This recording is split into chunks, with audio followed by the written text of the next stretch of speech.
Good evening, everybody. Welcome to It's All Black and White TV, and it's Let's Talk NUFC tonight, and I'm joined by Billy, one more, Gemma, and by Roly as well. How are you guys? All right?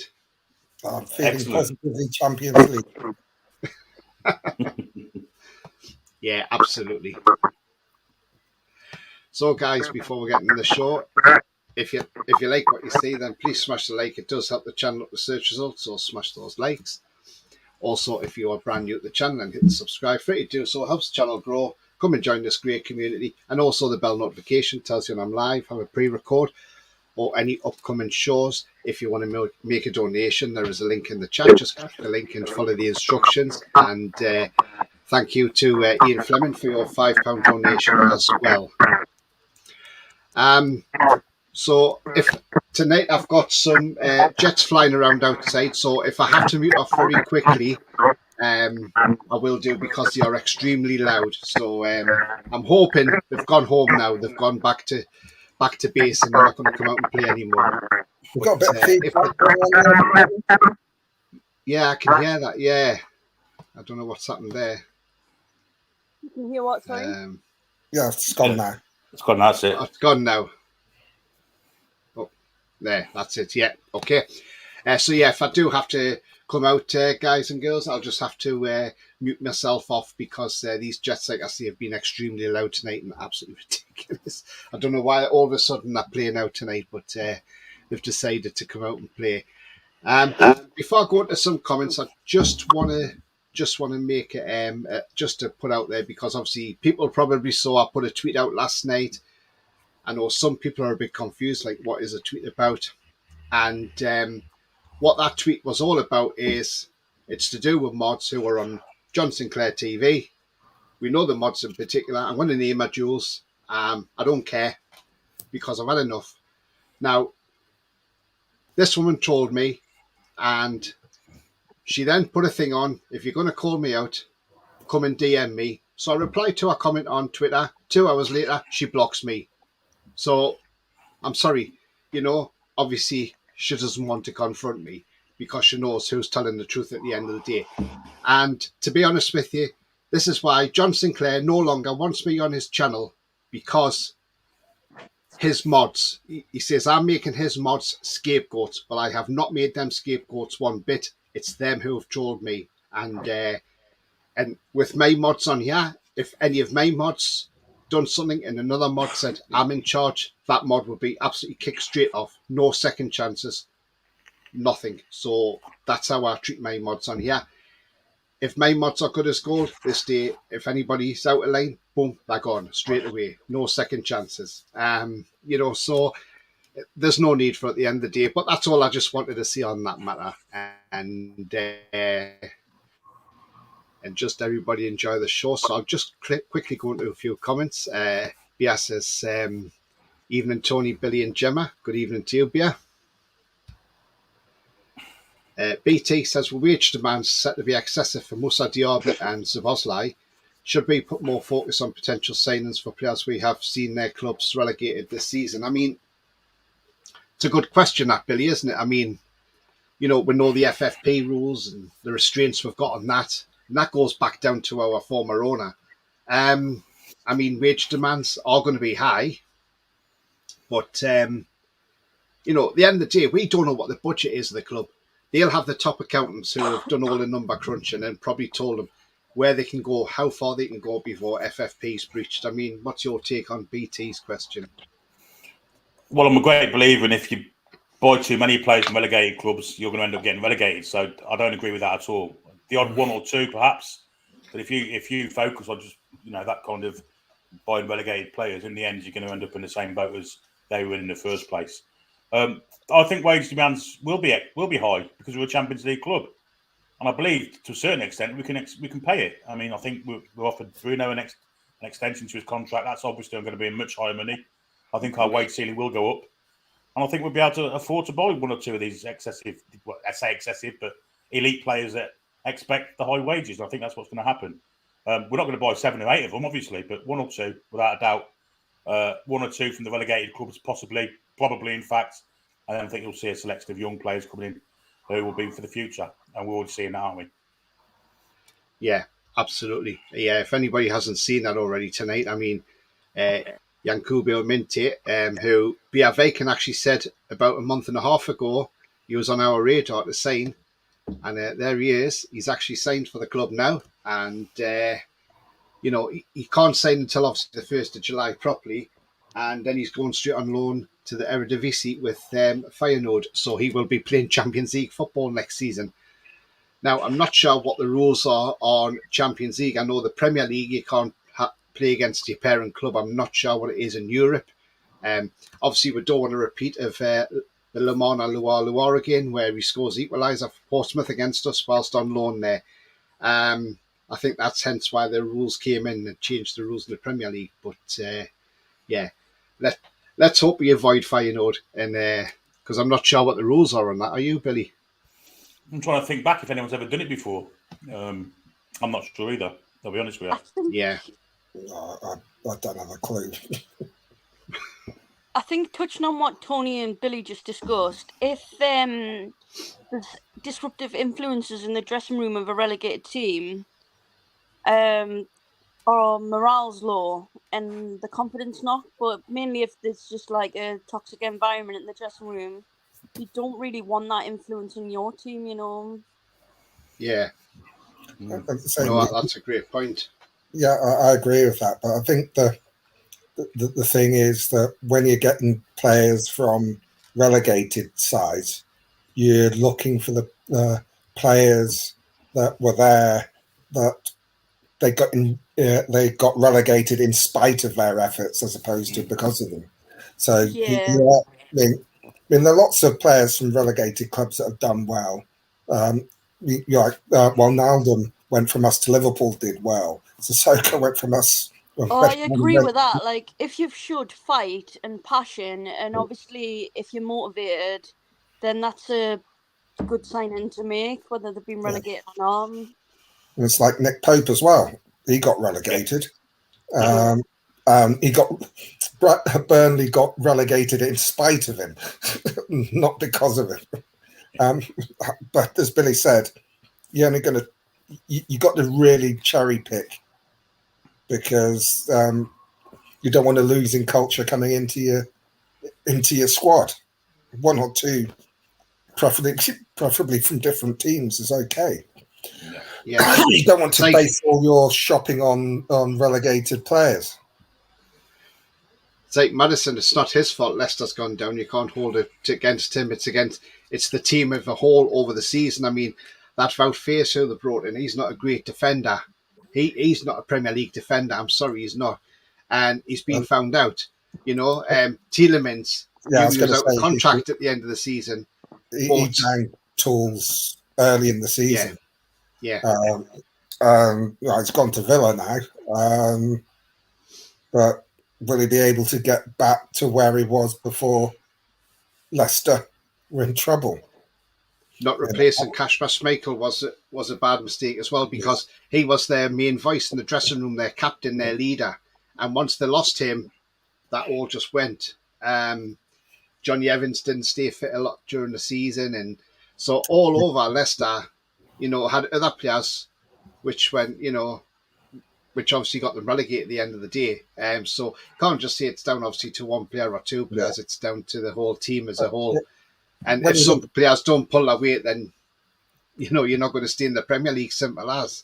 It's an unforgiving league. Players that really pulled the weight for Leicester were Maddison, Harvey Barnes, and maybe Dewsbury Hall. Yeah. The others were awful all season, Tielemans included. Yeah. And if you've only got three guys that are really pulling the weight, you're going to go down. I mean, Billy, I know, and like relegated teams, like say now Southampton. I'll ask you and Gemma this question. I mean, look, we've been linked with them. The guy on screen now, Carlos Alcaraz. He's only a 20-year-old Argentinian. I know Roly at first wasn't too sold on the idea, but I said to him, look, he's only been at the club since January. He came into that club where they were in the bottom three already, and they were in a mess anyway. And they were already on their third manager under Ruben Selles, who I didn't think was a Premier League manager at all. aspects. So he's trying his best to help Southampton out, but he can't do it all on his own. And I look at this and I think, I know Southampton are wanting 25 million, and they've got every right to ask for that because he's on a contract till 2027.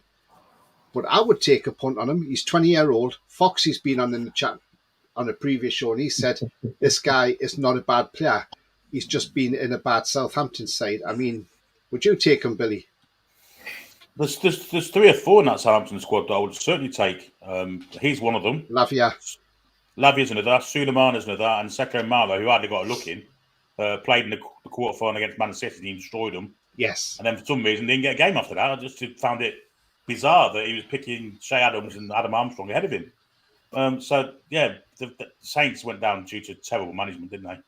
Nathan Jones, he's been gone too long. And then the other one, the end there. Shocking. But there's four of them. I'd take any one of them, but not one or two of them, certainly not. But yeah, Alcaraz is a great player. And he troubled us on 2 or 3 occasions in that season. He did, yes, definitely, Billy. I mean, look what he done against Arsenal as well. I think with Alcaraz, it depends on what you're bringing him in for. Are you bringing him in to upgrade the first team? Are you bringing him in as a development project that can cover when you need to rotate? And then it's all about price. And so I like that Lavia. Alcaraz, I'm still on the fence on. But again, I'm not a scout, so my opinion on a player and whether we should get him or not means absolutely diddly squat. But I trust the scouting team like I've never trusted the scouting team before, because these guys know their job. They are good at it. And if they think that he's good enough, I'll buy to their superior knowledge on that one. The strange thing is, Roll, it's the same scouting team as what Ashley had. Virtually the same team. Still headed by Steve Nixon.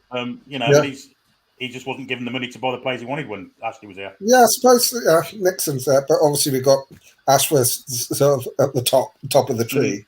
Yeah. But I mean, to be fair, Steve Nixon has brought in some good players over the years, but we've been linked with, as you said, we've not been spending the money to get some of these players that he's scouted. But as I say,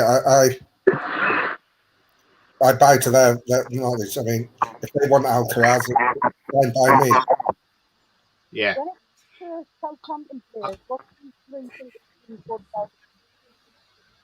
Gemma, sorry, what was that, Gemma? I think there's a problem with your mic, Gemma. Oh, I was just saying, you know, when we were discussing Southampton players, what do you guys think of James Ward-Prowse? I wouldn't pay £52 million for a player that's nearly 29 years of age, in all honesty. Somebody who takes a lot of free kicks and corners, but in all honesty, I don't think he'll come north. I think he'll move, if anywhere, he'll go to London because it's closer to Southampton. So if he's got family there and he doesn't want to uproot too far, I think London's probably perfect for him from Southampton. So I think he'll stay around that area. Do you, Billy? I don't think he fits our system, if I'm perfectly honest. He doesn't impress. No. No. The words right out of my mouth, Billy. He's great at free kicks and set pieces, but he's not one of those to press. He hasn't got the tenacity to play in a 6 role, and he doesn't really do a lot going forward, energy-wise. So, what I was going to say about Ward-Prowse is I think that 52 million is we don't want to sell price. I think Ward-Prowse will stay at Southampton, if I'm perfectly honest. Billy, I didn't realise you were my twin. Because that's exactly what I was going to say. That's what Meatloaf once said. You know, you took the words right out of my mouth. He did indeed. Yeah, Mag says he did the tour of the ground today at St James's Park. He says a Madison shirt was hanging in the dressing room. I'll bet. Maybe somebody having a laugh then. You know, who knows? I mean, the transfer window opens on Wednesday for domestic deals only, and then the international one is the 1st of July. So, you know, I think if we get Madison, we'll tie that deal up rather quickly, depending if he's on holiday or not. By all accounts, we have someone that could be chucked in the deal as well. I think they want to sell, so that might help. Yeah. Lewis says, I'm bloody lucky in the new home top, especially with the Champions League badge on. I don't care. He says if there's a slight issue with the badge. I mean, yeah, we're going to come to that one. I mean, did you see those pictures on social media where they've put the badge on and it doesn't say United, it says Utted, doesn't it? It's where it's supposed to be now, they've put another T, so it's Unted, and it looks terrible, doesn't it? Gemma's the expert on this. Gemma, take it away. Yeah. Hardly. I was just going to say, on the Castor one last season, I got mine from an official stockers. It was Start Fitness, and the badge said Unted on that one as well. It looked like two T's. But Yeah. I was looking at previous kits with Adidas and Puma, and there was ones where it looks like two eyes. And I think it's just like a bit of dodgy stitching, when it's trying to look like handwriting joined up writing. Yeah. But each kit from like Adidas, Puma, and Castor, each kit has a similar sort of problem, so it's not just like exclusive to Castor. Yeah. It's the embroidery, the stitching and the embroidery for the letters to keep it. It just attaches it to. Yeah, it's probably a technical issue with the embroidering rather than a specific error. Yeah, I mean, the thing is, was of the same opinion as Tony that it was like a Castor quality control, like a Castor fault. But Billy and I actually seen previous kits, and I've seen my shirt from last season, and it's exactly the same. But that was Castor too. I mean, last year Wolves fans got shirts, didn't they, with the badge upside down.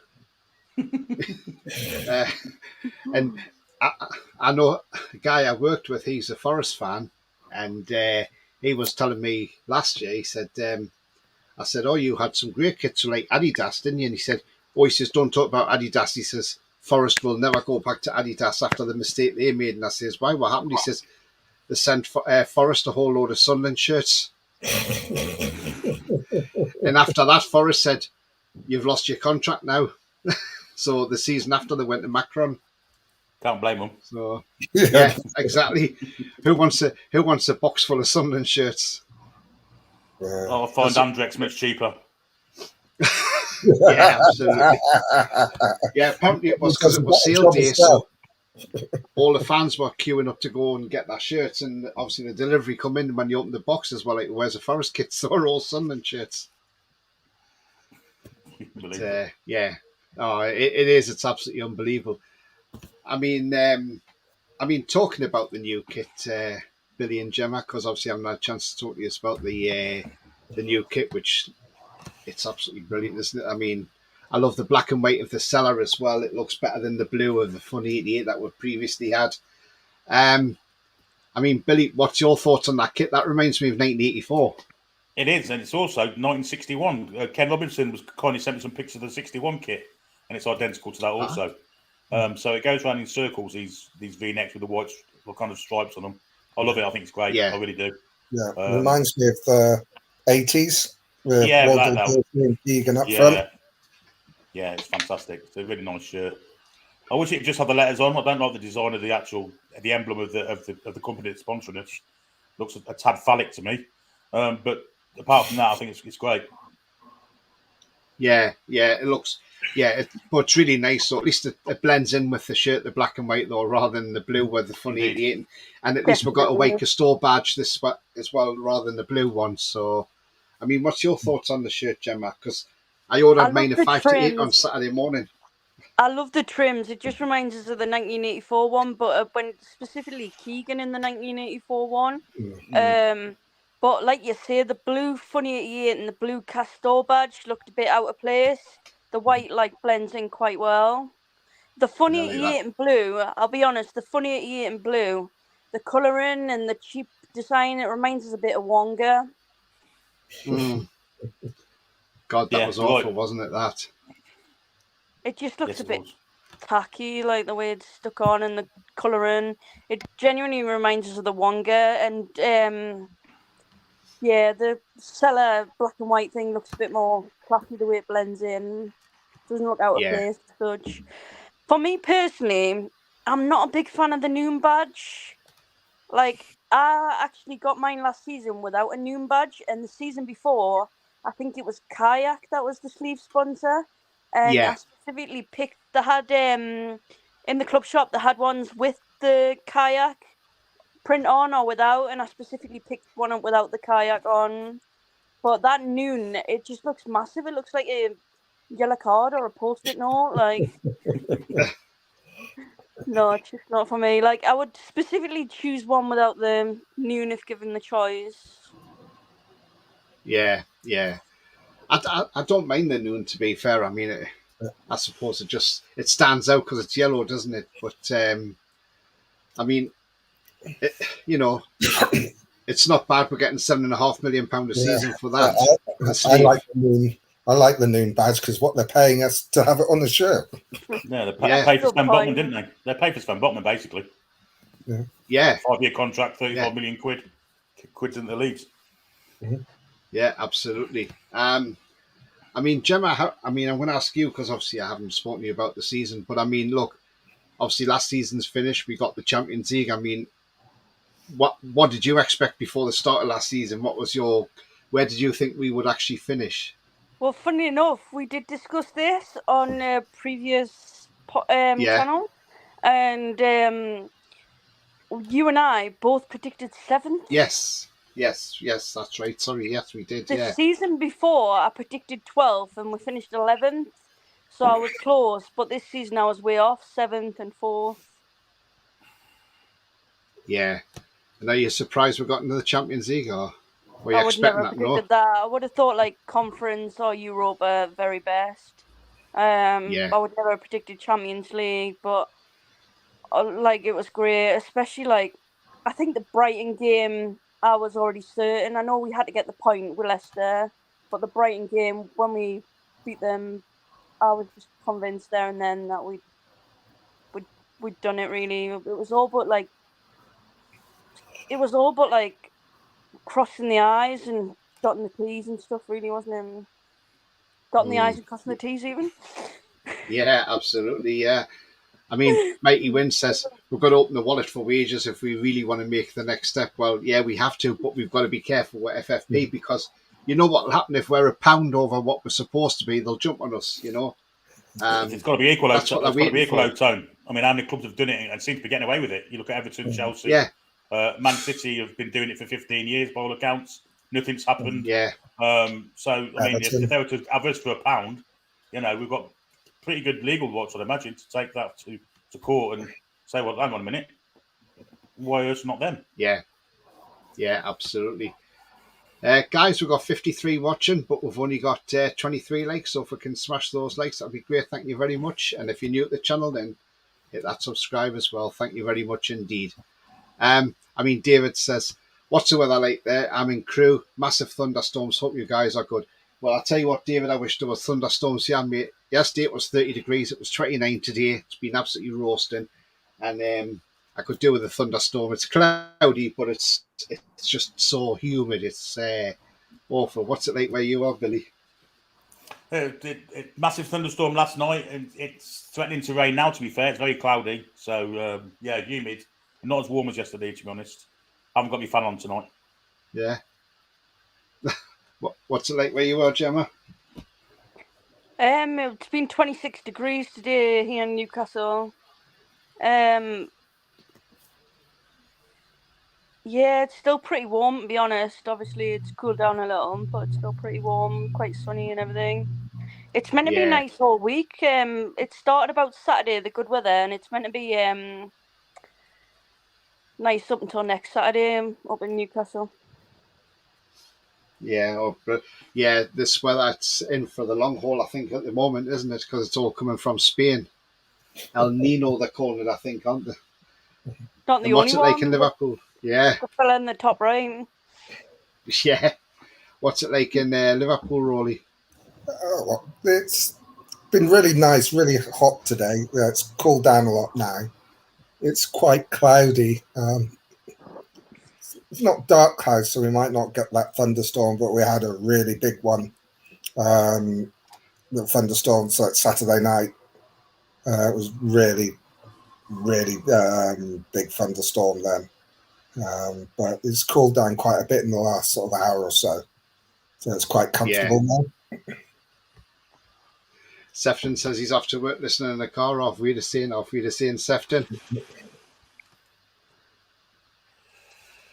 Tanji says, sun is shining, Jarrow. Perfect for my 45th birthday. Happy birthday, Tanji.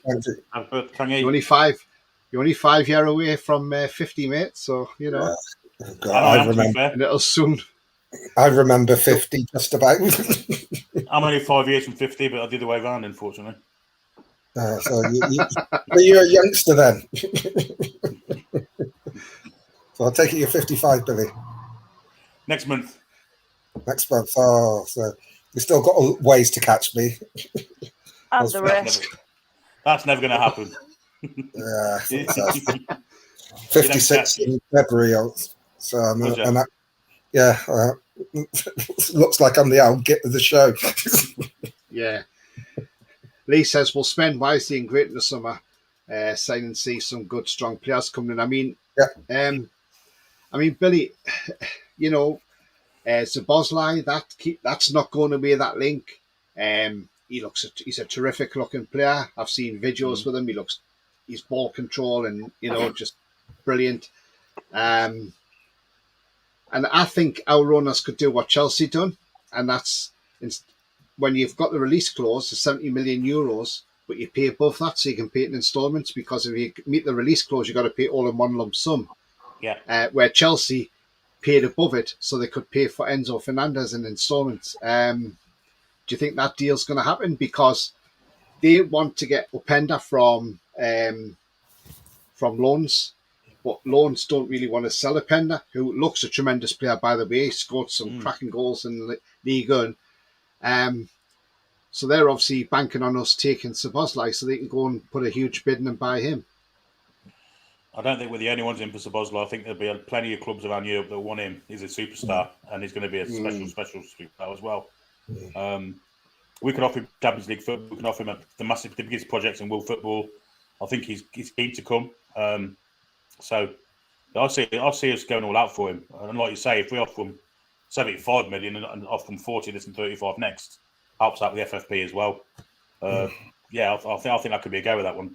But I hope so, because as I say, Hungary have been aching for a fantastic player for years. You know, in their 50s, they were the best side in the world. They never won the World Cup, but they were the best side in the world. Players like Puskás, Hidegkuti, Sander Coxes, people like that. And they've had no real superstars ever since, maybe T-Ball in last year in the 80s. But this lad is as good as what they think he's as good as Puskás. Obviously, there ain't that many that have seen Puskás, because obviously he played in the 50s. He's been dead for 20-odd years. But, yeah, hell of a player Puskás was. And this lad potentially could be the same. Captain at 22 of the Hungarian team. And they destroyed England, didn't they? 4-1 last season. The end of beginning of last season. They're a good side, Hungary. And he's a hell of a player. He's the catalyst for everything they do. Brilliant. Yeah. I mean, the other day, Foxy did come out with another name that, you know, if we wanted a left back as well in the summer. And Foxy said, what about Milos Kerkez, who plays for Alkmaar? He's a 19-year-old Hungarian left back. And, you know, again, that, and I had the West Ham fan on, Daniela, in the chat, and she said she saw him play against West Ham and says he looks a very good left back. That could be a go, couldn't it, Billy? To be honest, I've not seen much of him. I don't watch a lot of Eredivisie, and I didn't really watch the semi-final with West Ham, so I can't really pass comment on the lad. But if Foxy's saying it, I trust him 100%. He's a knowledge on football, so yeah, if he's saying it, I'm all in for it. Yeah. And Gemma, Szoboszlai for you? I'll be honest, I don't know enough about him, but from what I've heard, he does sound like an amazing signing. Like, I heard we were going to go for quality rather than quantity this season. Apparently, we were going to go for 3 to 4 decent signings. So obviously, he would just be unreal. Like, when you think of like Botman being young and like obviously Isak just being young and what they've brought to this team so far, obviously he would be a great asset. Like, I can't even say it. His name, sorry. But Szoboszlai. Szoboszlai, he'd be a great asset to the team. Yeah. I mean, look, I'll you know, like, in the Bundesliga. I mean, he did so well last year in the Bundesliga. He started 28 out of 31 games. He was six times in Team of the Week over the season. 6 goals, 8 assists. Not bad from a centre midfielder. And he had 3 yellows, 2 yellow cards that led to a red, and 2 red cards. So, yeah, discipline, not great, but again, that can be improved. But his strengths are his long ball, his playmaking, and his consistency. SofaScore rate by 36 million euros, but he's worth a lot more than that, that's for sure. I mean, if anyone saw him in the German Cup final, it was absolutely sublime. Some of the things he did. The goal he scored was brilliant. He's got flair, he's got energy, he's tough, he's got vision, he's everything you want in a midfield player. And putting him next to Bruno would be, oh Christ, I don't think teams would get the ball off us. Yeah. And I'll tell you who my perfect number 6 is, Billy. This man, Corny from Mönchengladbach. Yeah. Mine too. Yeah. Absolute tank. I mean, I can't help but I can't help praise this guy so much. I mean, like I say, I've actually saw him live in front of me, and when I was so pleased when I went to watch England under 21s play France at the King Power, and I was glad he started actually and played. And I mainly, although I was watching the game, but I was mainly watching how he played. And in the first half, he controlled that midfield for France. He was their go-to player, and he was, pinging the balls about, and then he forced James Trafford into a tremendous save just before the half time as well, with a Raspin shot from about 30 yards out. So he's got a shot on him. But yeah, and then the second half, France took him off, and France fell to pieces after that when he went off. So I thought he was their best player. And I would love him at Newcastle. I know there's other DMs we're looking at, the likes of Alvarez and, Kefren Turam. And I know Kefren Turam's a good defensive midfielder, but I like Corny. I watched Borussia Mönchengladbach play Bayern Munich at the beginning of last season. I've watched 4 games, and Kone dominated the whole midfield. And think of the midfielders that play for Bayern Munich. He was streets ahead of all of them. Absolutely dominated the game. And Borussia, I think they won 2-1 at Bayern as well. So yeah, and he's only young, isn't he? But he's an absolute unit as well. He's huge, solid player. He is. You don't think it when you look at him, but when you see him, and it's like, yeah, he is. He's absolutely. He wore the number 7 that night for France as well. I mean, Marcus Thuram's another one, Billy. That's gone quiet, and he's on a free, isn't he? Yeah, but I just don't see that happening. To be honest, I don't think we need a striker of that quality. If we're going to sign a striker, it'll be a third choice one, maybe a youngster or maybe someone slightly over the top. But I think they'll go with Isak and Wilson as the first 2, and then someone as the third choice. Someone in not Ekatiki, but someone in that realm. You know what I mean? Right, I'm going to ask you this one, Billy, and I'll ask Gemma as well. I mean, look, this is a one that Foxy brought up, and at the time, Roly wasn't convinced by it. Now, this guy plays in Belgium for Ghent, and his name's Gift Orban. He's a 19-year-old Nigerian striker. Yep. I think he scored 15 goals in 16 games.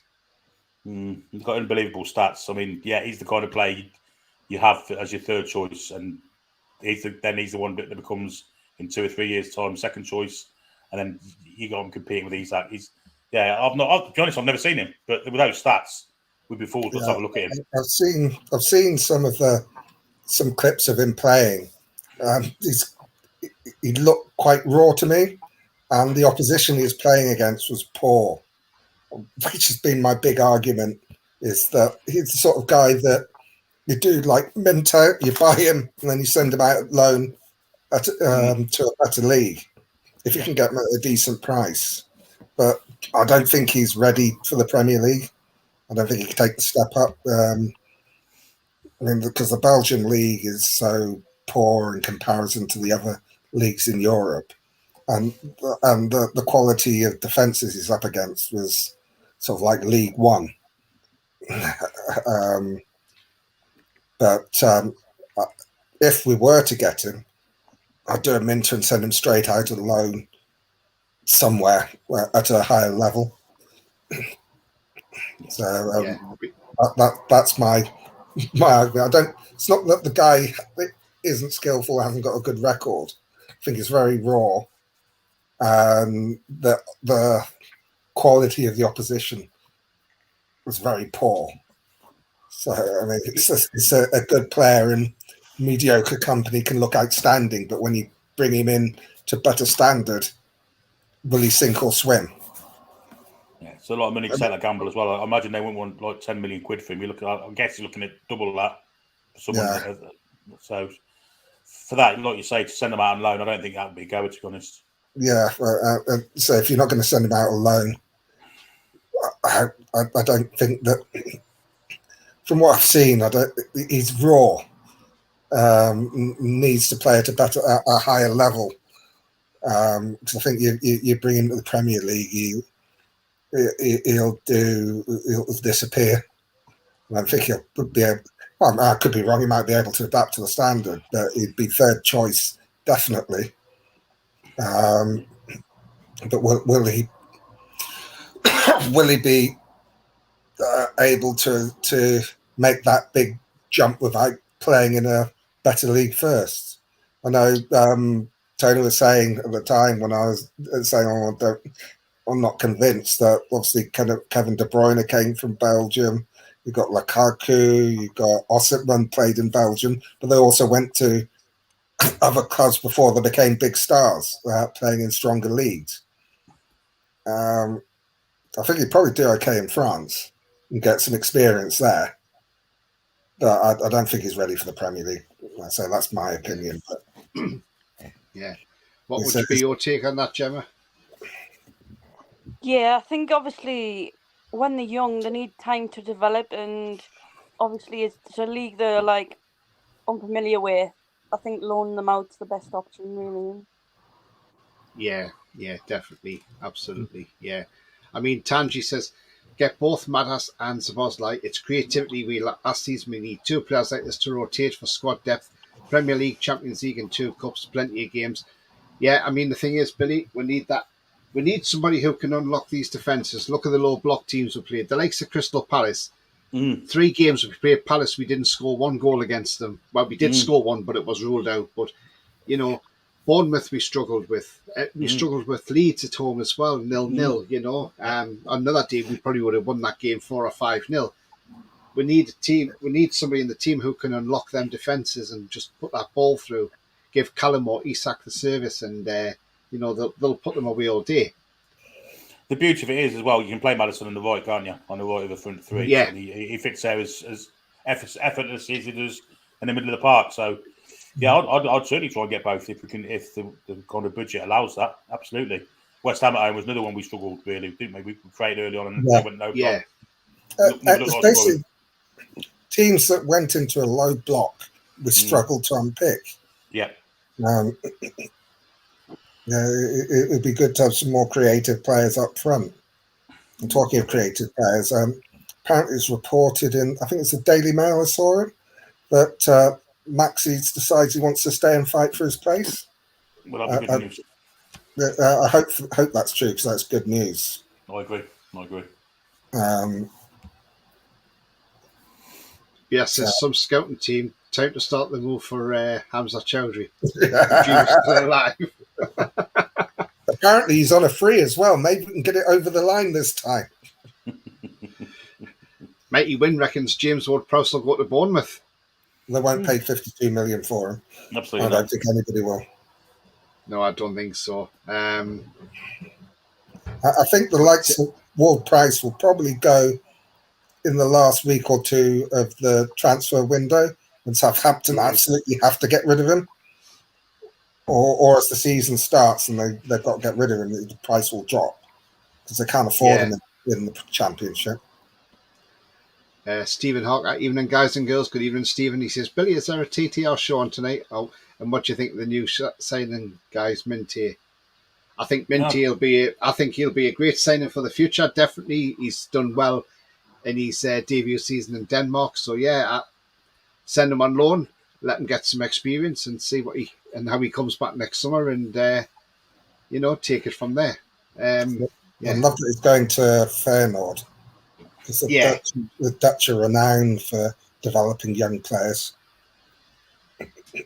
So that would be a good experience for him.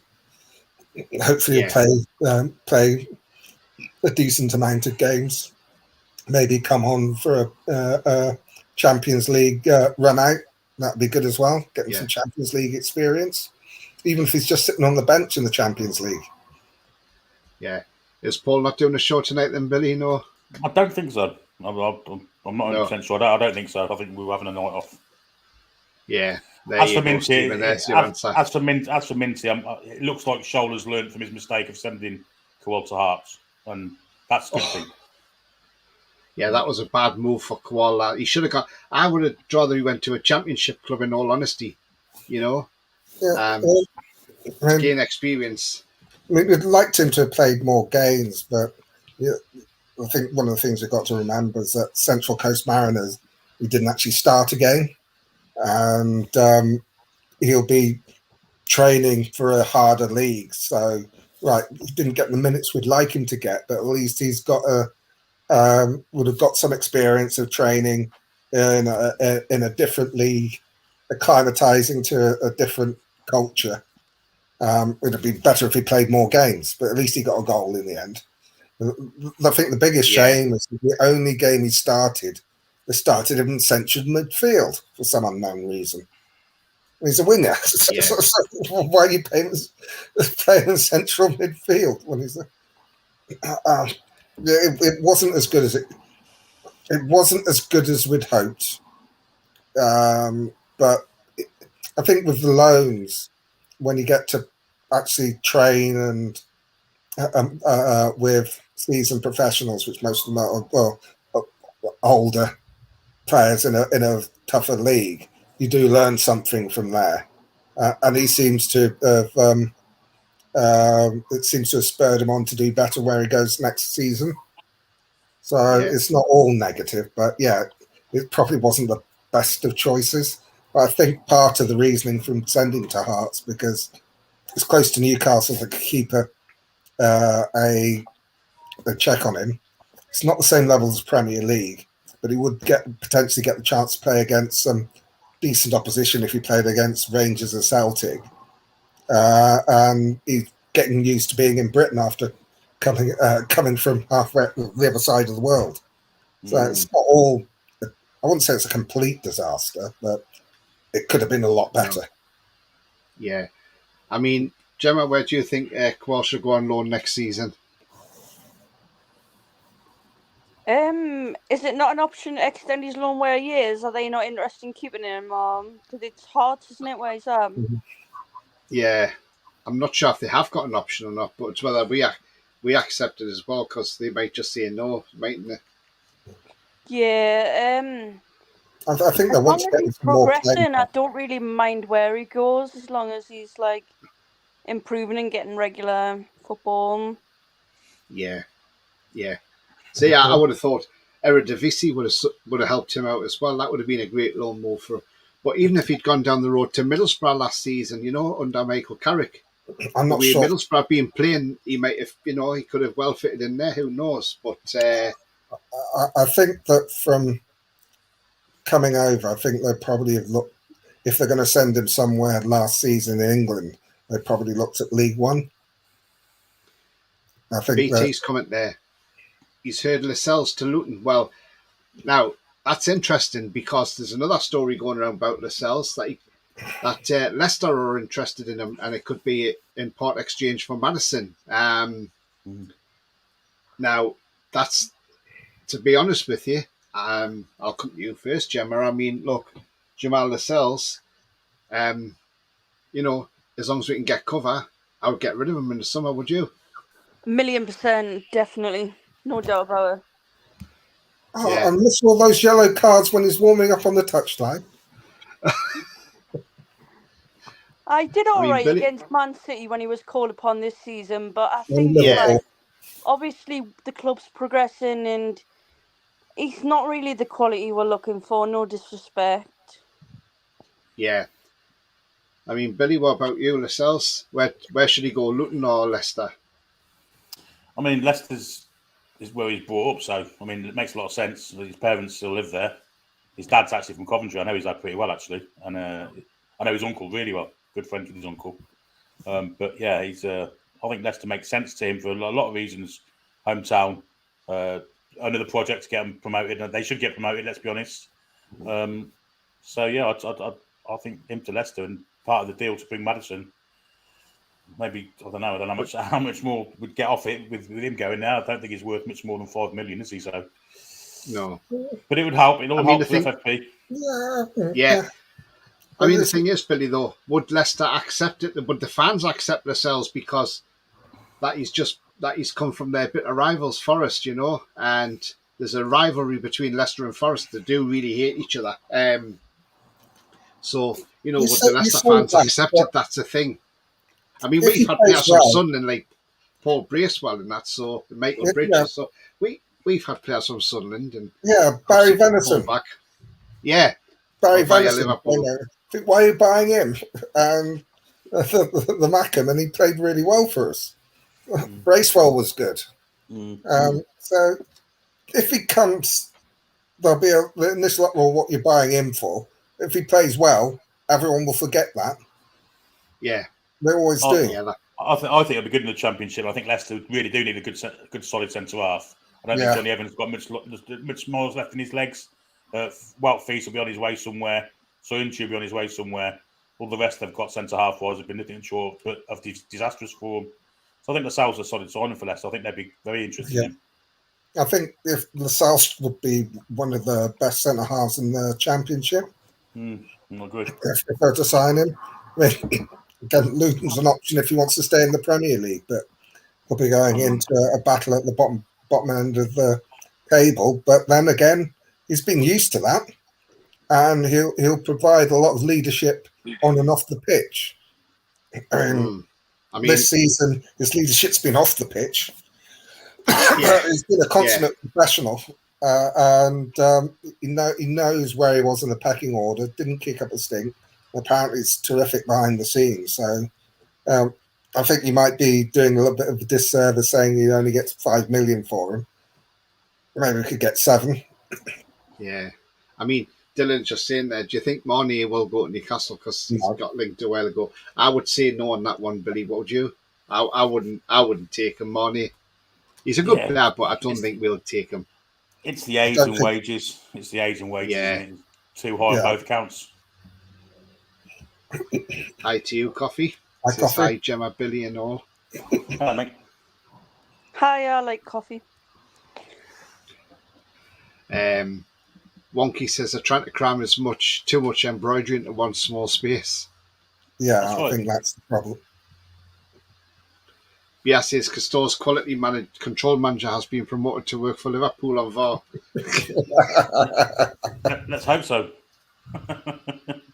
I mean, Billy, what do you make of this? The Premier League now have turned it down to have that offside that they used in the World Cup, the semi-automatic offside.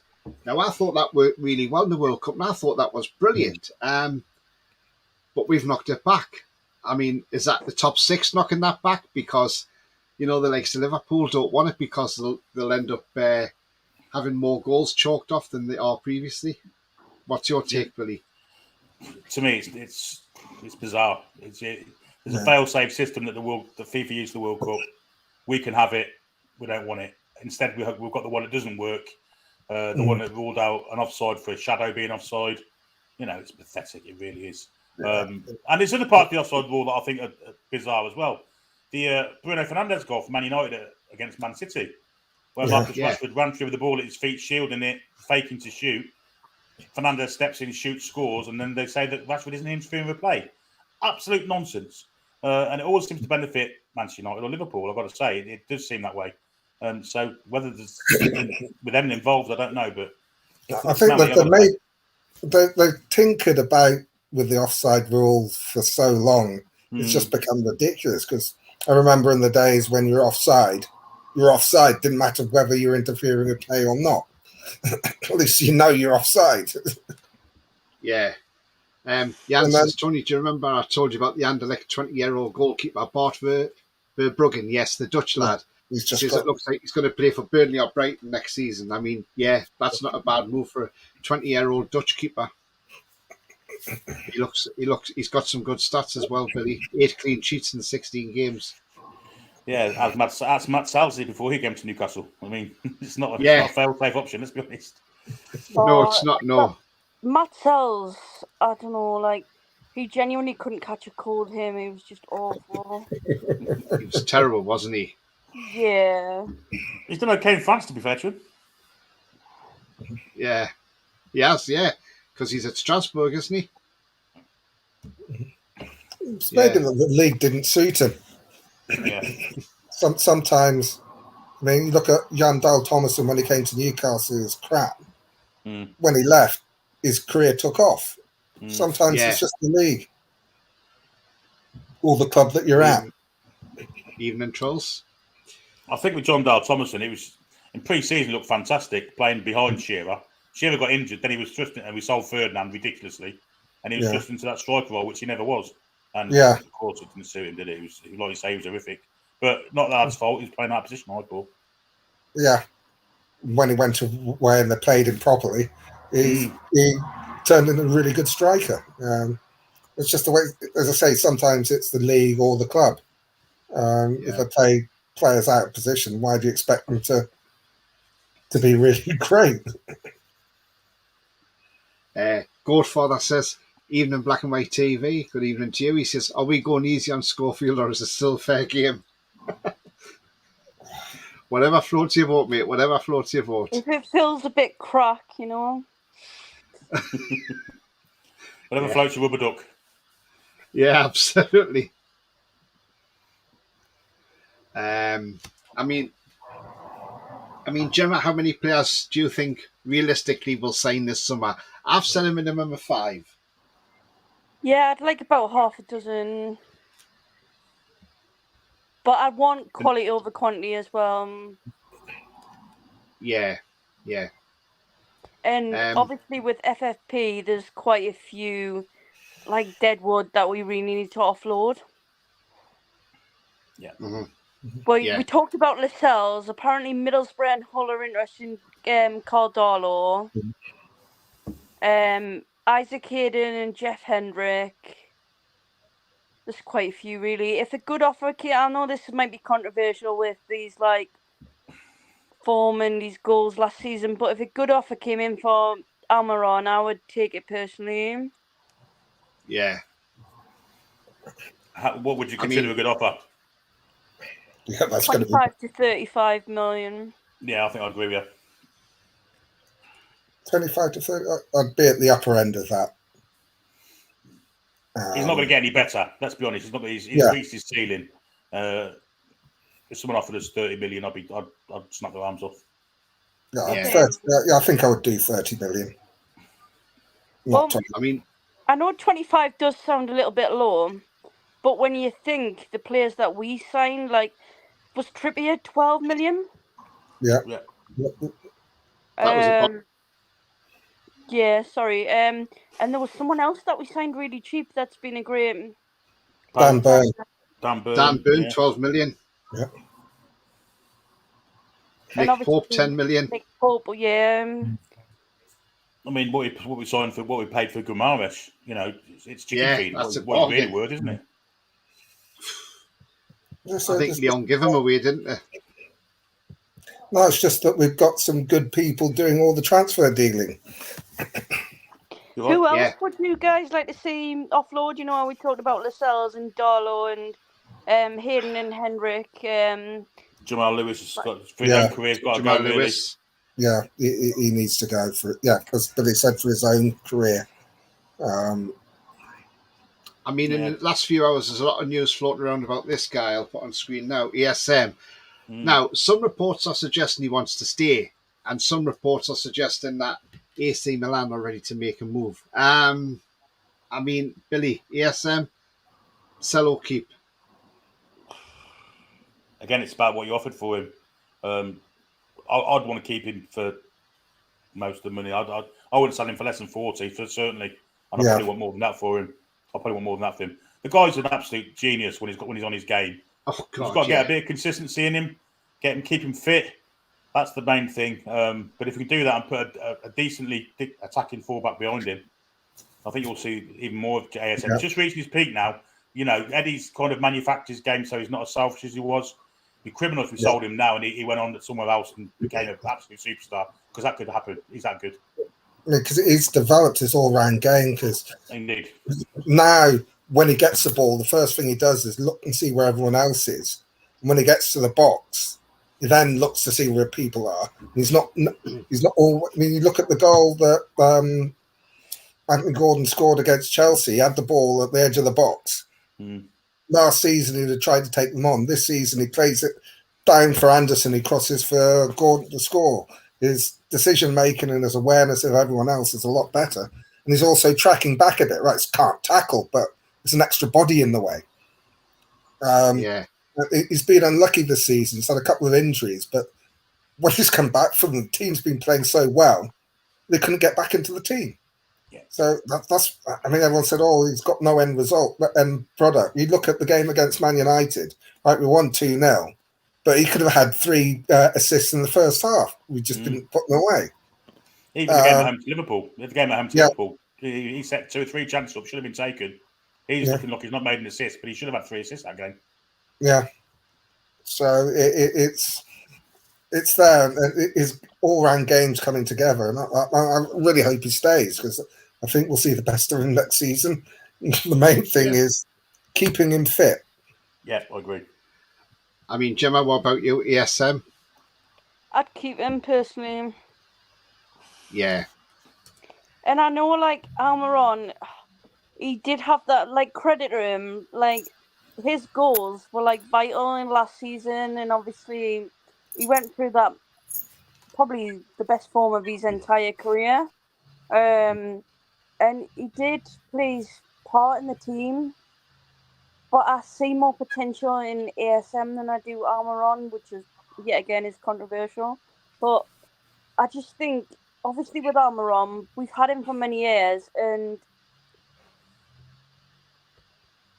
aside from that purple patch, when he was scoring early in the season, he seems to be back to how he used to be. And I prefer someone a bit more versatile, you know, like 2-footed. Yeah. Yeah. Interesting from BT says the Premier League will be looking at Everton's FFP in October. Disgraceful. Disgraceful. It is. It should have all been sorted out by now. That's just, you know, Burnley and Leeds weren't happy last season over it, and I'm supposed Leicester won't be happy in Leeds again this season. So yeah. I mean, the season before the one that's just finished, we knew then, and so why did we do something last October? You know, it's ridiculous. It's definitely it is something sniffy about it, I've got to say. Yeah, I mean, the thing is, if they don't knock points off them, FFP means nothing. Exactly. No. Mason says, according to the Telegraph, we are after Felix and Mecca from Wolfsburg. Now that's a new name, Billy. I'm just looking at him. He's a German international. Well, he's German born, 22 years of age, 6'3". He played centre midfield. He's got no outstanding strengths and no outstanding weaknesses. He started 19 out of 30 games played. He scored 3 goals and has 5 assists to his name, and has 3 yellow cards. He did make his debut for the German national team in March this year, and he's made one appearance for the Germans. According to SofaScore, he has a value of 7.7 million euros, but that's probably not correct. That's probably a bit more than that, I would imagine. I don't know a lot about him, in all honesty. Billy, have you heard of him? I've heard of him, but I don't know anything about him. Not a sausage, unfortunately. I heard about him about 20 seconds ago when you mentioned Mason. Well, I like the stats when they say he's got no outstanding strengths or no outstanding weaknesses. What do you mean by an outstanding weakness? So he can't exactly. He's got all his limbs. That's his. Quite cool, might he? Either that, or he's got a irresistible urge in the penalty area to pretend he's a goalkeeper. It would be an outstanding weakness. It just. It's sort of a bit like a nothing term. But I know what they mean is that they've not spotted anything that.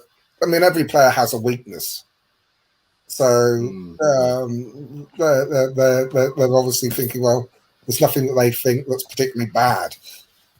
But Mason says he's a Man City youth product. Oh, okay. Which means he ain't going to be no mug. Let's be honest. They don't have any mugs in their youth product. In their system, do they? So.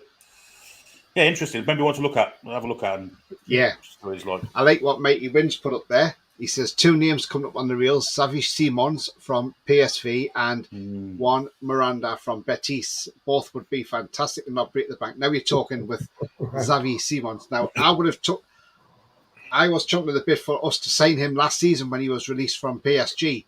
This guy is one hell of a player, where's he's only 20 years of age. He plays on the left wing, high pressionary strengths and no outstanding weaknesses. So for Scorsese, he's worth about 32 million euros. His stats are decent as well. Out the 34 games that he's played for PSV this season, he started all 34 games. He's been in Team of the Week 10 times. He's got 19 goals and he's got 8 assists. That's from left wing. That's what we need on the left wing, somebody who can score like that. And he's had 2 yellow cards all season in 34 games. That's outstanding. I mean, Billy, outstanding player. Yeah, lots of potential with him as well, isn't there? Yeah, I'd be all in for him. He's a good player, Simmons, however you pronounce it. Did I just say Seaman? Sorry. Simons. Definitely. He's the one. He's definitely one for the future. That's how it's pronounced. Yeah. Simons. Yeah. Right. Well, he's one for now, isn't he? Because I wonder if PSG look back at that now and think they made an error not renewing his contract. Yeah, I think he's going to be worth a lot of money in future years. So I mean, now's the time to get him if you're going to buy him. Yeah, PSV took him on a free, and he's got a contract of 2027, so they can demand whatever they want, unless there's a clause in his contract. Xavi Simons, yeah. It's the cream of the crop, Jim.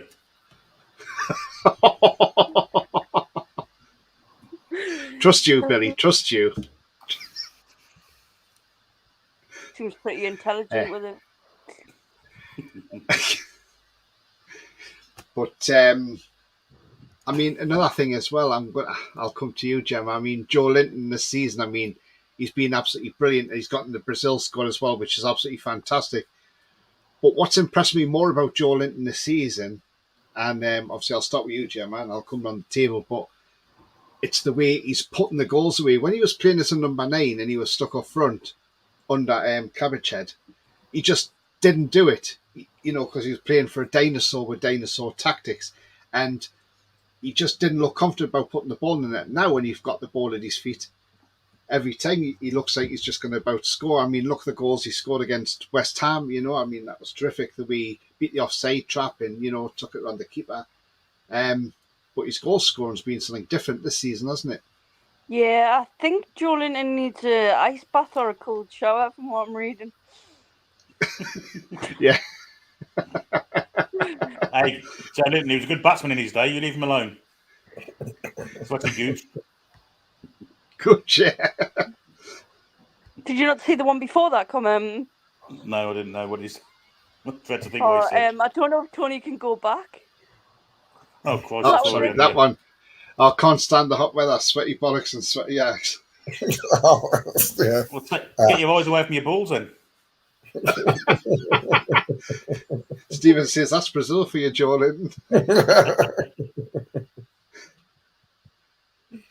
Yeah, but 2 you have days of to heating. prove, like, it just... Sorry, you were asking me about Joe Linton and I was making a joke about that comment. But no, that's fine.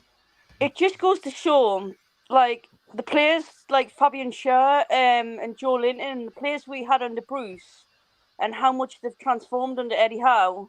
It just shows that someone that might be, like, underperforming or just lacking confidence, that if anyone can get the best out of them, it's Eddie Howe. Yeah, definitely. I mean, we've seen the improvement with Joe Linton, Almiron, Longstaff. Yeah, I mean, like Billy, have you been? Fabian Schär, he's been amazing with Botman this season. Oh yeah. And the one people forget is Emil Kraft. I mean, he was awful, wasn't he? We were calling him Emil Crap and all sorts. Eddie Howe came into the side, and when Trippier was out last season, he was outstanding at right back. Yeah, I mean, I was just going to say, when he came on last season, when Trips got injured, everyone's going, "Oh God, not Kraft! Why isn't he playing Manquillo?" Yeah. and then he started playing and said, "Oh, actually, he's been really good." We actually missed him this year because there was times where we needed to take Trippier out because he looked jaded, and Emil Kraft would be a perfect replacement for him for 2 or 3 games to just recharge his batteries. Didn't have him, of course, because he got done at Tranmere, but I think Emil Kraft is the one you can say. But and Jacob Murphy's another as well. Plus he is, yeah. I mean, Billy Joe Linton's goal scoring this season's been brilliant, hasn't it? Yeah, it just looks a different player going through on goal. Now you think he's going to score here, whereas before you weren't sure which part of the Gallagher he was going to hit or which part of the Leeds he was going to hit. But yeah, the lad I play with confidence. It's all about confidence, isn't it? Football. Yeah. If you're confident, you're going to be a better player. He's now deservedly made the Brazil squad. Way too late, in my opinion. He should have been there for the World Cup. They missed the player of his standard and ability and the way he plays the game in the World Cup. They're all too muchness of a muchness in that midfield and in the World Cup. Joe Linton would have been something, would give him something different. And now he's got his just rewards. He should be a standard part of that Brazil side, I think, the way he plays. He's an absolute monster, isn't he? Yeah. His energy and his pressing. And he's so strong on the ball. I mean, even under Bruce, you could see there was a player in there. It's just a case of just needed someone to bring it out. Kong says, Rubes announced that we've signed Minty. Is that true? Yes, it is. It is, Kong. It is absolutely true, mate. I'll just pop there's his picture. There you go. Put a Man United shirt on him and he looks like someone else, doesn't he?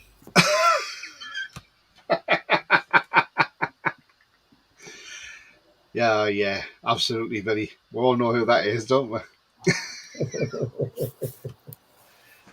Joe Linton saying Zakaria, I see worth a buy. I like Zakaria. I think he's a good player. Yeah. Again, I just don't think he's worth it fit into our system. No, that's the thing. It's I mean, obviously, if we do sell the cells, we need a centre back. And I did see the show the other night on Toon Review when you were looking at Tadibo, and I mean, he does look decent. I mean, yes, he has got. He does need some fine tuning in his game as well. He his discipline's not massively brilliant, but again, I think he could learn a lot from Cher, couldn't he? Without a doubt, and he's rapid as well. He's got some pace about him. Yeah, I think that's one of the things we're missing with our centre halves. However good Botman's positioning is, he ain't that quick.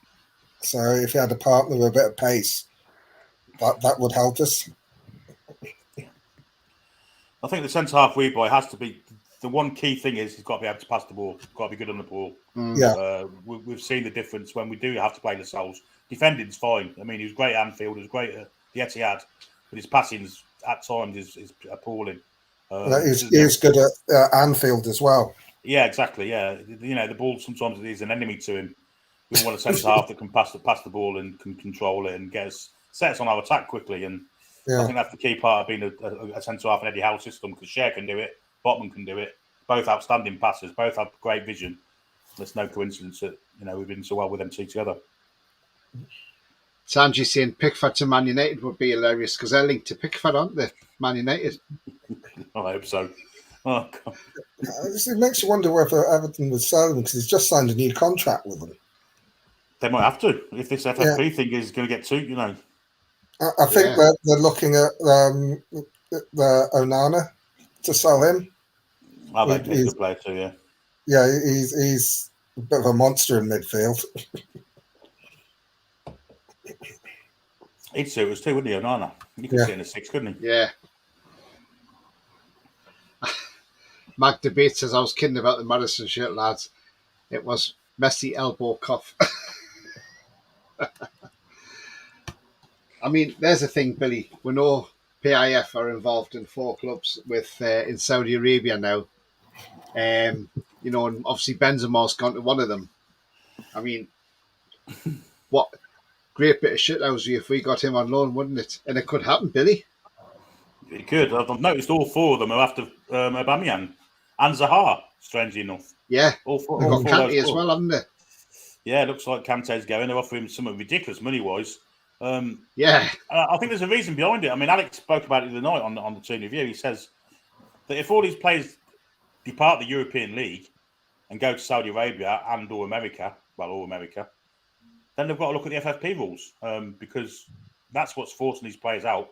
You know, the money side of it. Let's be honest, they're not going for the sun and the holiday facilities. It's about the money, and if FFP is stopping the European clubs from paying this money out, you know, then maybe they've got to look at that. Maybe it's a way of them getting around the FFP rules and allowing Newcastle United to spend what we can spend with their never-ending pockets, I guess.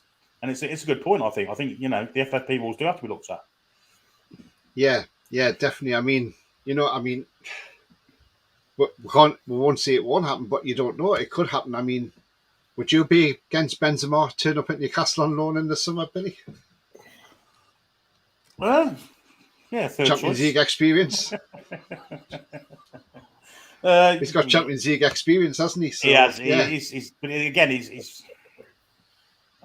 Benzema. He's a great striker. There's no way you're going to turn your nose up at him, but he's not really suited to our system again, is he? Yeah, I was just about to say that. Yeah, it is. I can't see him fitting in. And Spain's a different league. Yeah, and are you going to? Who are you going to replace? Are you going to take Isak out of the starting lineup for Benzema? I think that's an interesting conversation in its own. Who would you rather have at this point? Just looking long term, it's obviously it's Isak, but all that experience you've got with Benzema, I think. I mean, I never thought I'd see a day where we turn our nose but signing Karim Benzema, but it's true. It doesn't fit our system, does it? Yeah, I mean, Foxy's put a point here. I'll just read this one out.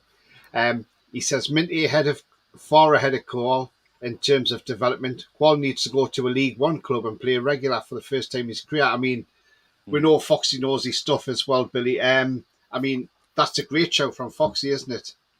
Yeah, all lower level. Bristol Rovers. Yeah, maybe. Who knows? Yeah, it's a physical league, though, isn't it? And Coal's got to learn the knocks and the hard side of the game, as well as he's obviously got the technical stuff. But yeah, it's the physical stuff he's got to kind of get accustomed to. Yeah, League One makes sense to me. That's part of the point I was making when he was at the Central Coast Mariners. He hadn't started a game, so he's only started one game. So yeah, I think last season was more about getting acclimatized to the UK and the physicality of playing in a physical league. Now this season, I think they're wanting to get game time. So maybe in a lower end championship team or top end League One team will probably do him a world of good. That's a good point, Coffee. I mean, Coffee makes a good point. Yeah, and I remember this quite well, actually. He says back in 2018, Chelsea said Lascelles was their next John Terry. If they signed him, they offered 50 million for him, and apparently he actually turned it down, said he's not for sale. I mean, look, when you think about it, we probably should have snapped their hands off and give them for 50 million, shouldn't we, Billy? I'm surprised Mike actually turned it down. Yeah, I mean, at the time he spoke about an international tour, wasn't he? So I mean, he did have 2 or 3 good seasons. He's bulked up since then, hasn't he? He's lost a little bit of pace, and I think that's took a little bit away from his game, if I'm perfectly honest. But he's been a great servant to the club. Let's be honest. He's been a great leader when we've needed it. You know, he's banged heads together when he's needed to. You know, if Jamal Lascelles leaves this club, I'll clap him away because he has been a good servant to the club, no doubt about it. I mean, the other thing is his leadership came at a young age because in that last relegation season, he was the one that stepped forward and said, hang on, we're limping into the championship here. We need to to pull together and actually start playing, and he's the only one who would actually come forward and actually try and lead the team. And he's been he's about 23 then, something like that. And obviously Rafa made him the club captain after that. He's been a wonderful servant for the club. Yeah. Yeah, I've just seen that now, Tanji. Thanks, mate. He's Newcastle are set to make a £15 million move for that Wolfsburg midfielder, the one we spoke about. Which one's that? Felix. Felix, was it in Czechia? Yeah, and Mecca. And Mecca, yeah. Mecca. I mean, let's talk about Felix, because I mean, look, Billy, there's rumours going around that we're looking at taking João Felix on loan from Atletico, with Atletico going to pay some of his wages. I mean, would you have him, Billy? Wages.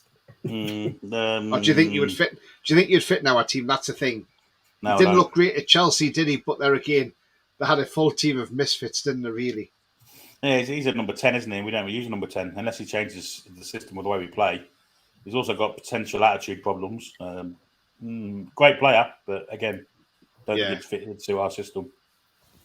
Yeah. Lee says, did you watch the match last night? He's not referring to Soccer Aid. He says the ref was wearing a chest camera.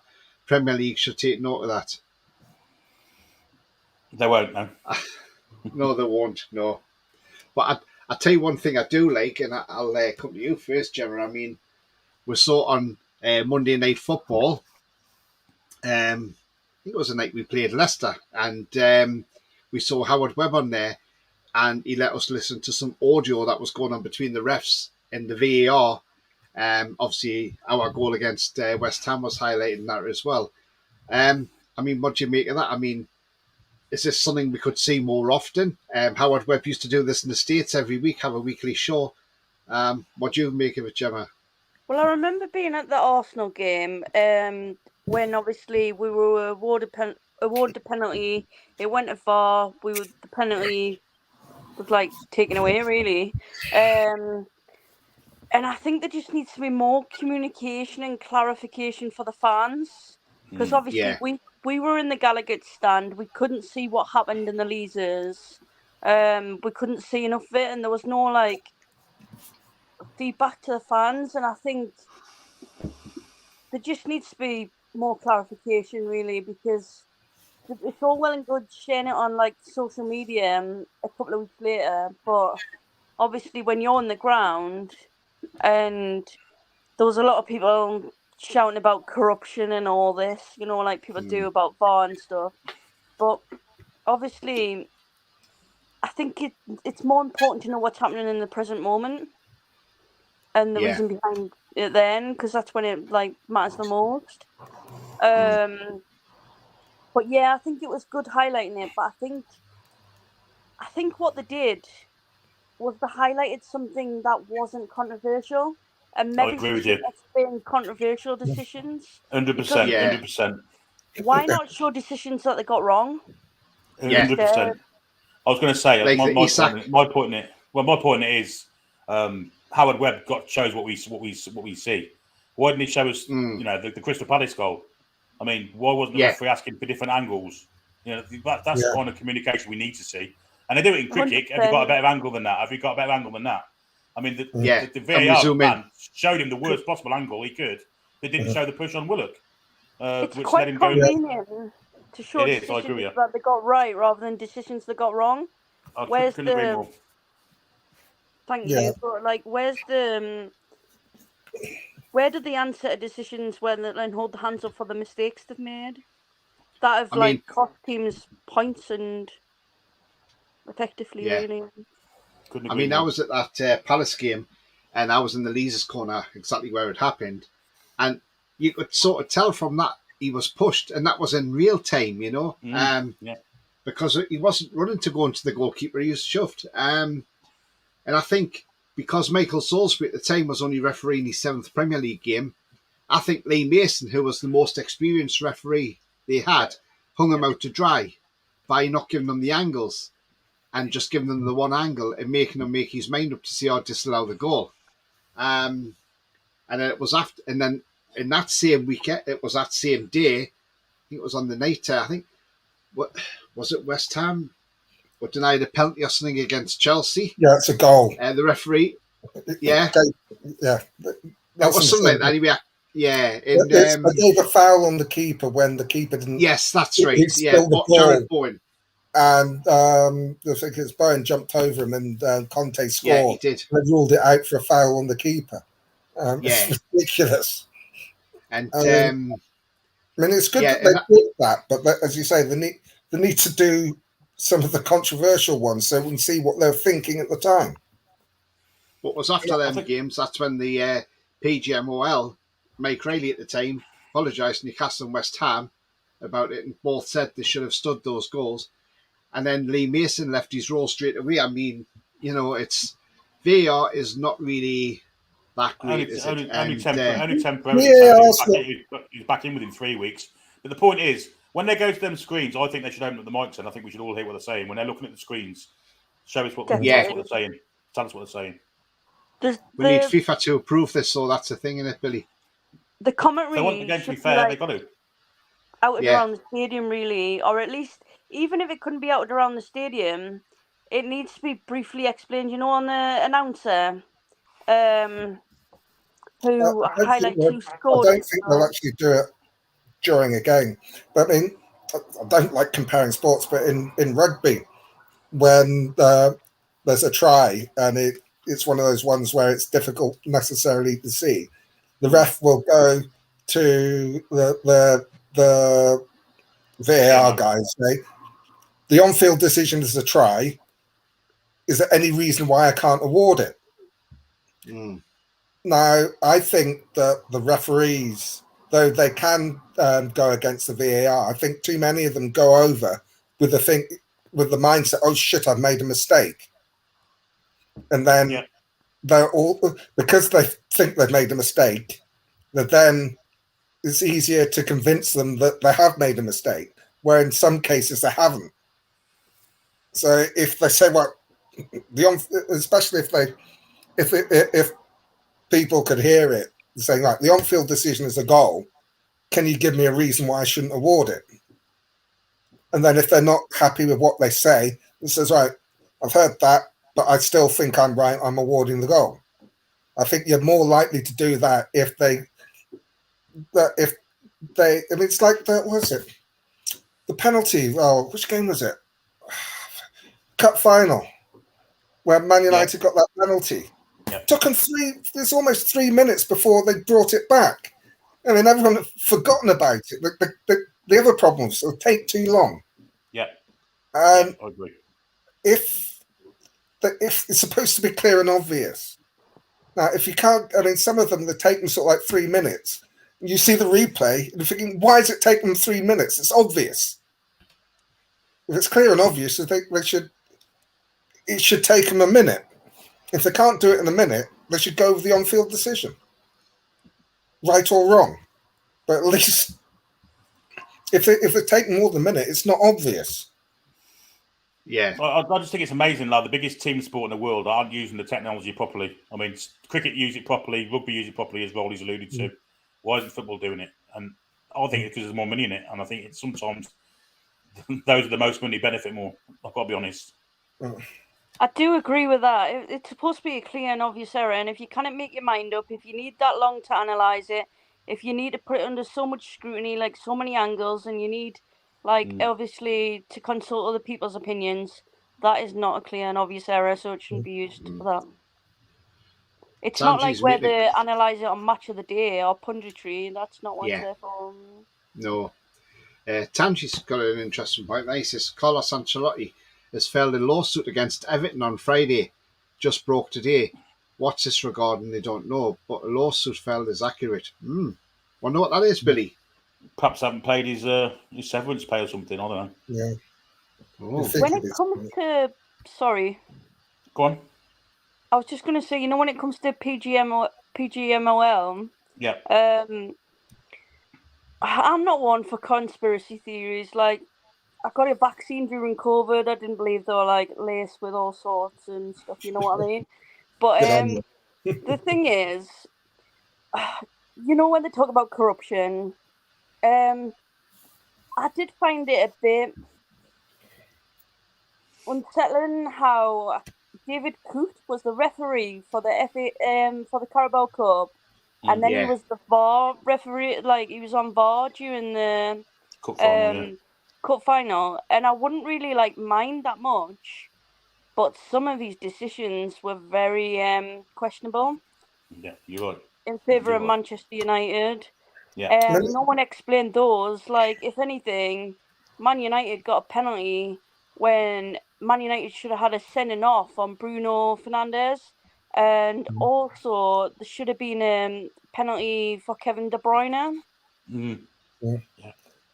I think I personally don't think that there's necessarily this big corruption, but they don't have to make it look like one.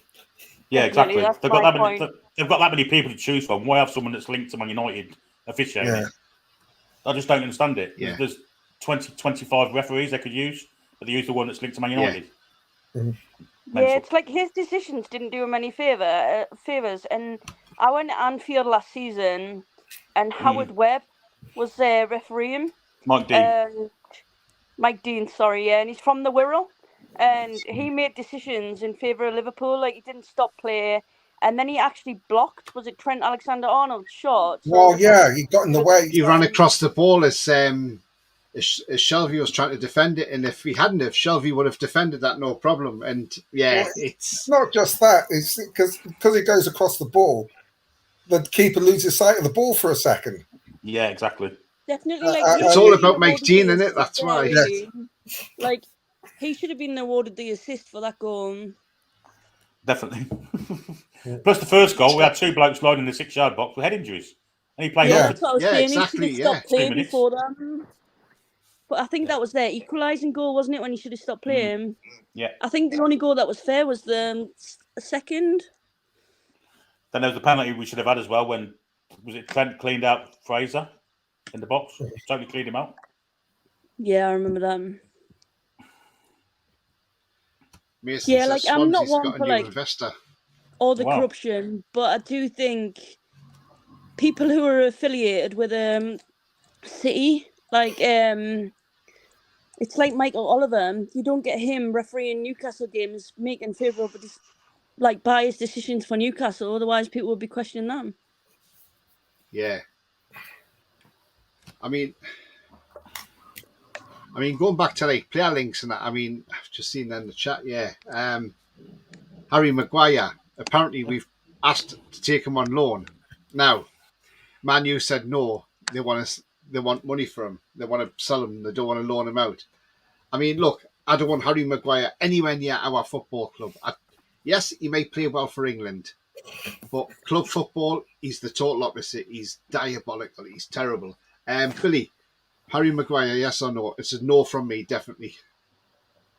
Yeah, the thing is with Harry Maguire, he was really good for Leicester, really good for Hull. He's really good for England. Man United, he's got too much responsibility on his plate. He shouldn't be the club captain. He's made that many mistakes. He keeps making them. He gets drawn out of the centre half position way too much. And our centre halves sometimes do cover fullback, so he's a definite no for me. Definite no. Yeah, Julie saying please no. I'd rather have Harry Redknapp in defence than Harry Maguire. Yeah, absolutely. Harry Seacombe, yeah. Newcastle Daily. I'd have him at the Mackems. Don't want him anywhere near us. I mean, like you say, Billy, when he was at Sheffield United and Leicester, he was brilliant, wasn't he, for them? But like you say, it's the responsibility he's got at Man United, and that £80 million price tag. He was never worth £80 million. No, definitely not. Definitely not. I'm sure Spurs could sign him. To be fair to him, he's not a bad footballer. Like you say, when he plays for England in the World, he had a good World Cup. He looked really good in the World Cup. Yeah, he does. Yeah, and that's even with Luke Shaw next to him. So I just think it's. I don't understand it. I really don't. I think there's just too much pressure on him at Man United. But I don't want him anywhere near Newcastle. The only time I'd like to see him on a pitch when Newcastle players is if he was on the opposition, like the opposing team. Yeah. I mean, I mean, last year there was talk of us being linked with John Stones, and people were like, sort of said, John Stones, oh no, we don't want him. But I'll tell you what a player he's been this season under Pep. He's been absolutely terrific, Wow. hasn't he? He's been playing as a defensive midfielder. I thought he was superb in the Champions League final. Yeah. And the cup final the week before that, he was best player in the park, wasn't he? John Stones, it's just a case of keeping him fit. I've always been a fan of him. I think he's without doubt our best centre half, without doubt. Yeah. And now you're seeing him, like you say, in a different role, as a CDM and getting forward as well. He's a fantastic footballer, really is. Yeah. Before we wrap up, I'm going to come round the table and ask. I mean, look, I'm going to ask for if you could sign 3 players in this window, and I'll start with you, Billy. Which 3 would you be signing? Do they have to be realistic? Whatever you want, Billy. Right, well, if the player that not Mudryk though, please. No, not Mudryk. the player we would cry out for, who'd be the perfect signing for us, we're not going to get him, is Declan Rice. He'd be absolutely ideal for us as a number 6. The lad's the best number 6 in Europe, barring none, in my opinion, even ahead of Rodri. And that's how good he is. He's just a great player. So he'd be my first one. He sorts out the number 6 role and pushes Bruno further forward. Szoboszlai, we've been linked with, would be another great signing for us. And then you're looking at anyone of Maddison, who we're linked with, people like that. Yeah, those 3 would be great. But there's no chance we're getting Declan Rice. No. Unfortunately. Yeah. Gemma?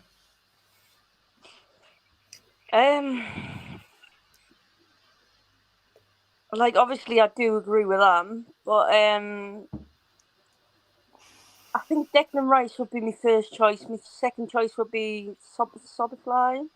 But there's so many options that I would take, depending on, obviously, if they're interested, the wage demands and that attitude, because there's people like Firmino available on a free, who want more game time, and obviously they'd be a decent asset to the squad. They've also got Champions League experience.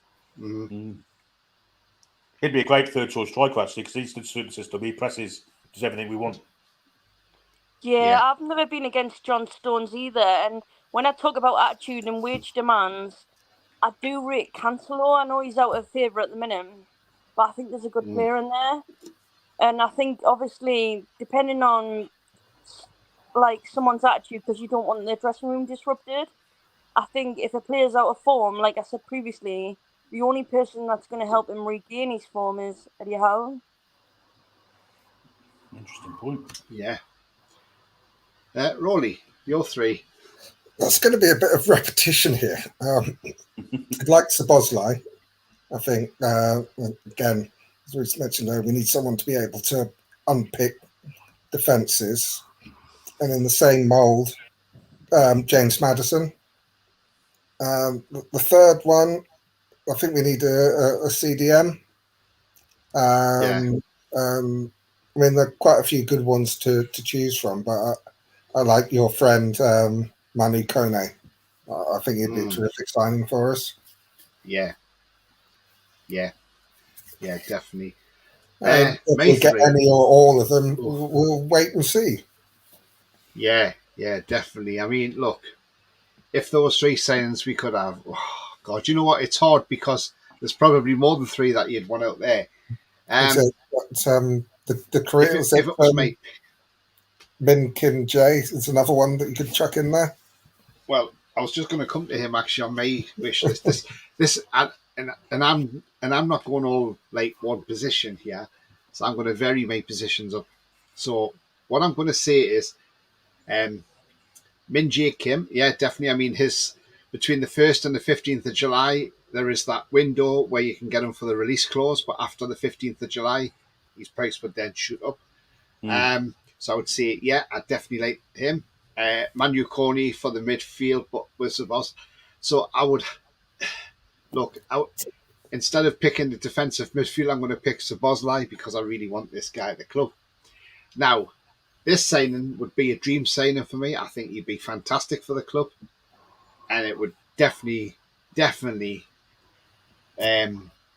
make our firepower up front even better, you know. And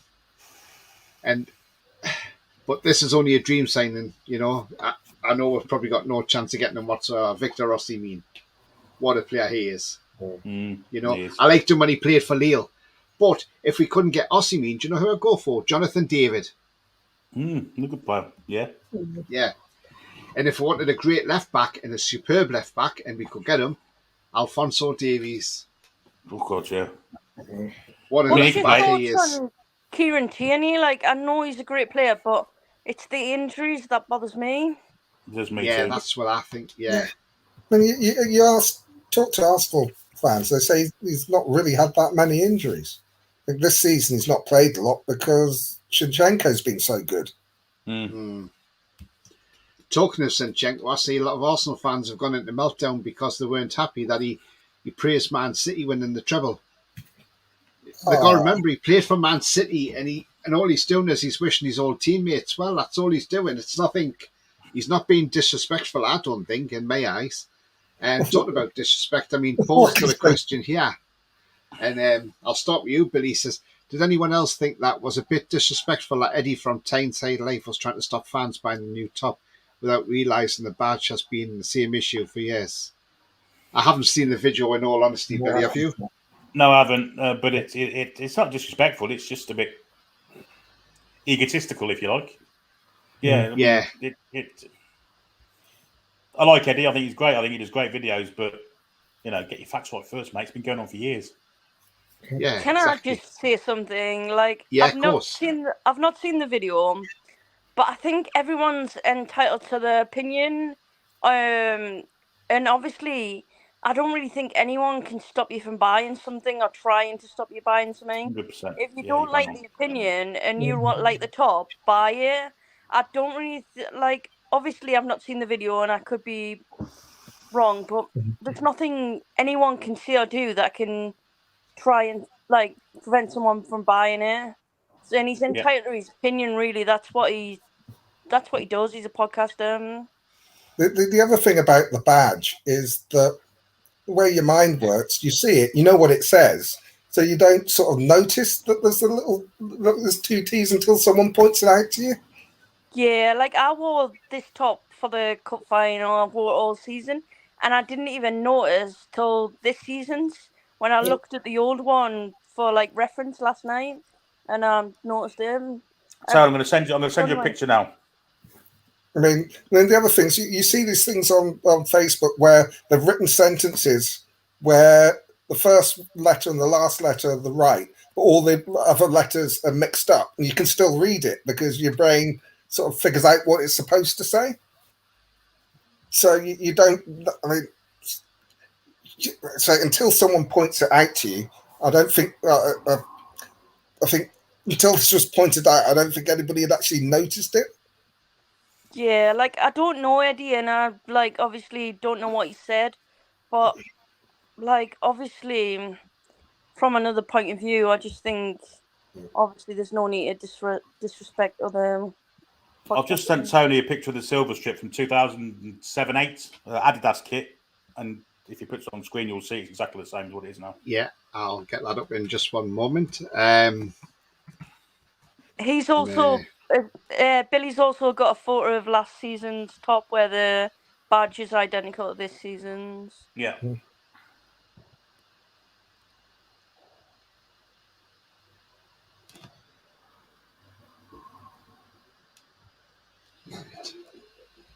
Right, I'll get this on screen now, so just bear with me. You're waiting with it, aren't you? There you go.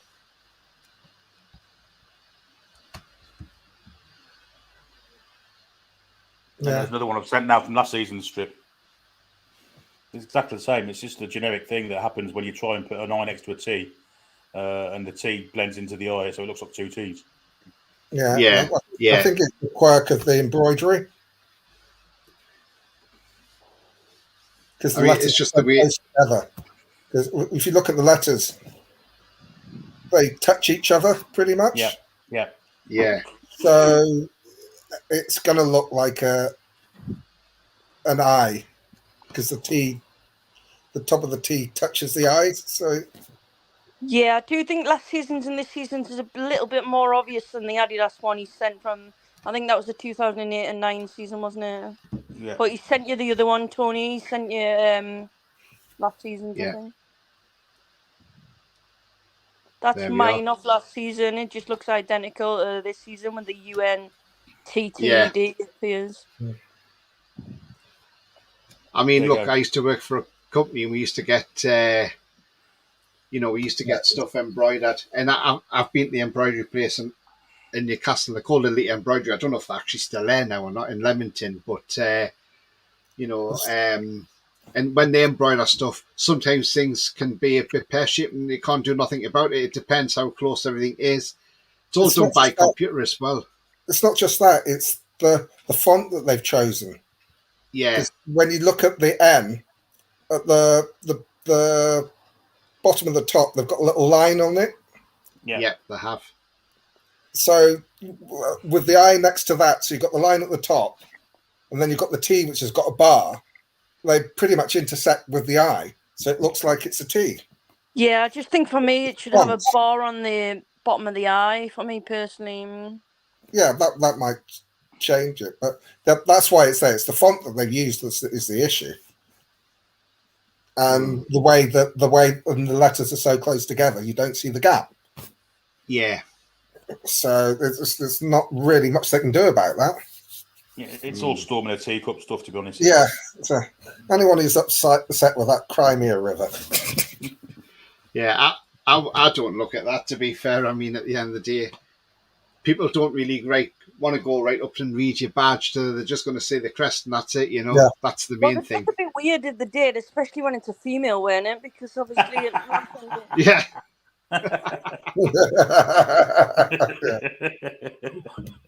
And obviously I don't go around looking at my own chest. I did not notice that all season until last night. I noticed it, Jim. The thing about it is that if they put the wrong letter in, so like they put an A in instead of the I, or something like that, you'd have a valid reason to complain. Or they'd spelt Newcastle wrong. Yeah, like I mean, genuinely wouldn't have. I don't think I would have even noticed that if it wasn't pointed out. Because, like I say, I wouldn't have I looked at last thought. season's last night for cross reference when I seen the new this season's, and I've wore it all season without even realizing until it was like drawn to my attention. Really. Yeah. The last thing I'll say on that is that when I heard about it, I thought, oh, I better check my shirt from last season, see if it had it. I still haven't can't be bothered to because it's not important. I mean, Yeah, we were only discussing it really to do with like the short and I. That's the only reason why Billy and I discussed it. And oh yeah, I know. I'm just making the point that it's so important that I said I'd better check it to see if mine's the same. Yeah, it's pretty. A couple of days ago, and I still haven't done it because it's so important to me. I mean, Paul's saying I'm surprised we're not seeing many rumours about Kavata Kashilia again because that was going around, wasn't it? But they seem to have gone down. Cool. Imagine the spelling mistakes they can make on the back of that shirt. Gosh, yeah, exactly. Remember Venego Hesselink? That was one hell of a name, wasn't it? And Papa Vasily was quite a good one as well. You've got Asim Belonga, who plays for Watford, the ex-Forest striker. Ian says Tierney played 36 games this past season. There we go. That's a good point. Ian will have a soft spot for Tierney, as will Gemma, as of course he's Celtic. Yeah. Stephen says it's been the same for years. Even Adidas, they're just snowflakes. Eddie's gone down, in my estimation. Ashley's gone, ditch the negativity. Absolutely. Did you have a soft spot for Peter Lovenkrands, Billy? Absolutely. Great player. Yeah, he was. Yeah, brilliant player. Yeah.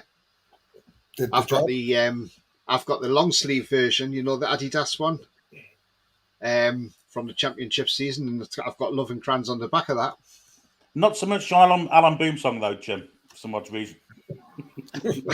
Boom song. Oh dear. Oh, I don't know what you mean. Shambles. He was amazing in defence. He was if you were playing against him. That's one of Graham Souness, and Graham Souness, of course, another one. Of course.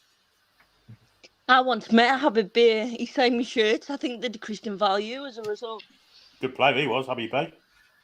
Yeah, he was, wasn't he, Habib Bey? Yeah. Do you remember his song? Remember the song they sing to him? Yeah. Yes. Sunday, Monday, Habib Bey. Tuesday, Wednesday, Habib Bey. Brilliant, wasn't it? Bia makes a good point there. He says it's one stitch. I couldn't really care, to be honest. Absolutely. Speaking of like defenders and printing issues, does anyone remember when they spelled Mbemba's name wrong on the back of his shirt? Remember, yeah. Yeah. Well, how old was he? He had about 4 different birth certificates, didn't he? Oh, well, that was Obafemi Martins, wasn't it? He was always 22, Obafemi Martins, and he looked about 42. Do you remember when Mbemba turned up to his first game in a tuxedo? Yeah. Yeah. I seen him with his Louis Vuitton toiletry bag. Torvin did that as well, didn't he? Yeah. They both did. Yeah. He was great for one game. Torvin, he was great for one Yeah. game, and that was a league, like a cup game, wasn't it? Yeah. Andrew Archer, good evening, Archer. He says, oi, everyone, looks like Madison could be on his way. Who knows? The transfer window opens in 2 days for domestic ones anyway, and the 1st of July for international. What's Archer got on his head? Go back to that picture of Archer. What's he got on his head there? What on earth's that? Oh, I think it's that tartan hat, isn't it? Like he's it's that tartan hat he's got on. Let me know what your picture is, Archer. He's just missing a can of iron brew. Tanji says Peter Loving-Hands was a great player. I don't know what you mean by Loving-Hands. We remember the song for that as well. Come from Germany on a free. Yeah, I still remember Kapacha says coffee. Oh God, he was awful, wasn't he? The best way to describe him is the first 3 letters of his surname. Julie's anxious now. She's, I'm going to go and look at my shirts. I hadn't noticed this before. That's how stands out it is, Julie. Yeah. Look like a Pirates hat says coffee, and Bia says Archer on a free to the Taliban FC.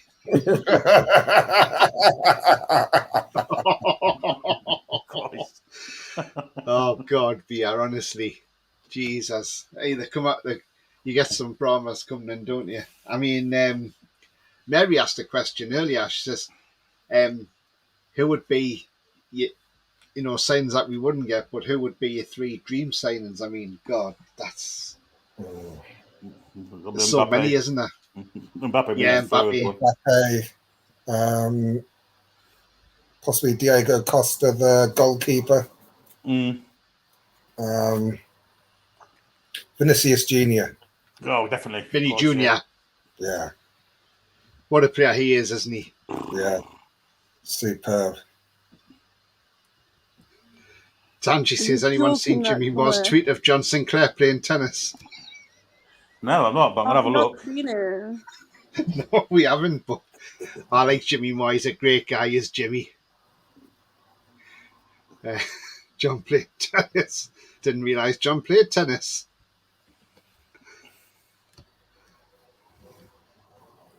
Depends what kind of tennis.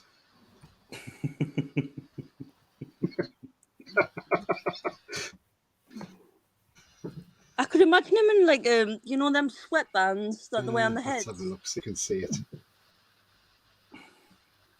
Yeah. Could well be, yeah, could be. Wonder where it is then. I have no idea, but it's going to be interesting to look at that. It's definite. No. Yeah, you'll have to let me know where it is, Tangi, or DM it to me. And yeah, that's an interesting one, that is. Have to see that one. Yeah, definitely. Yeah, you'll have to send it to us, Tangi.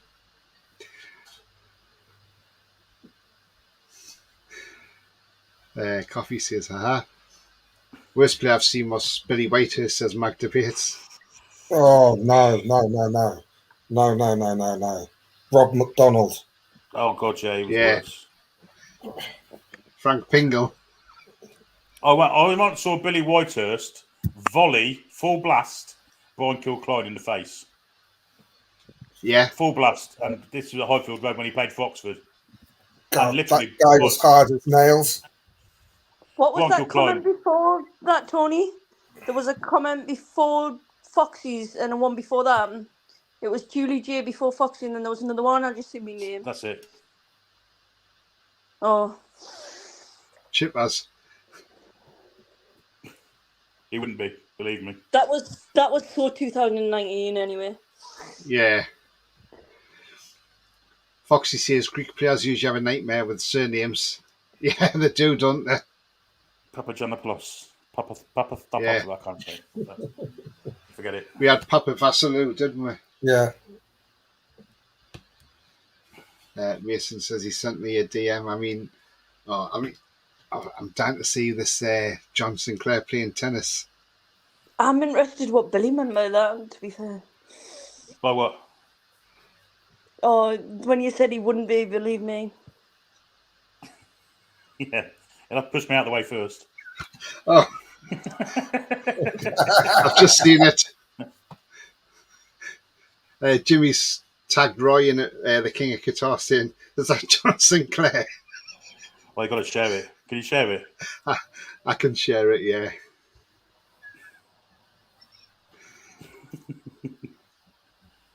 Thinking of John, he's always wanted new balls and he's always searching for juice, isn't he? Yeah, absolutely. They come on yet? Yeah. Let's put in full screen. There we go. Ah, he's him, isn't he?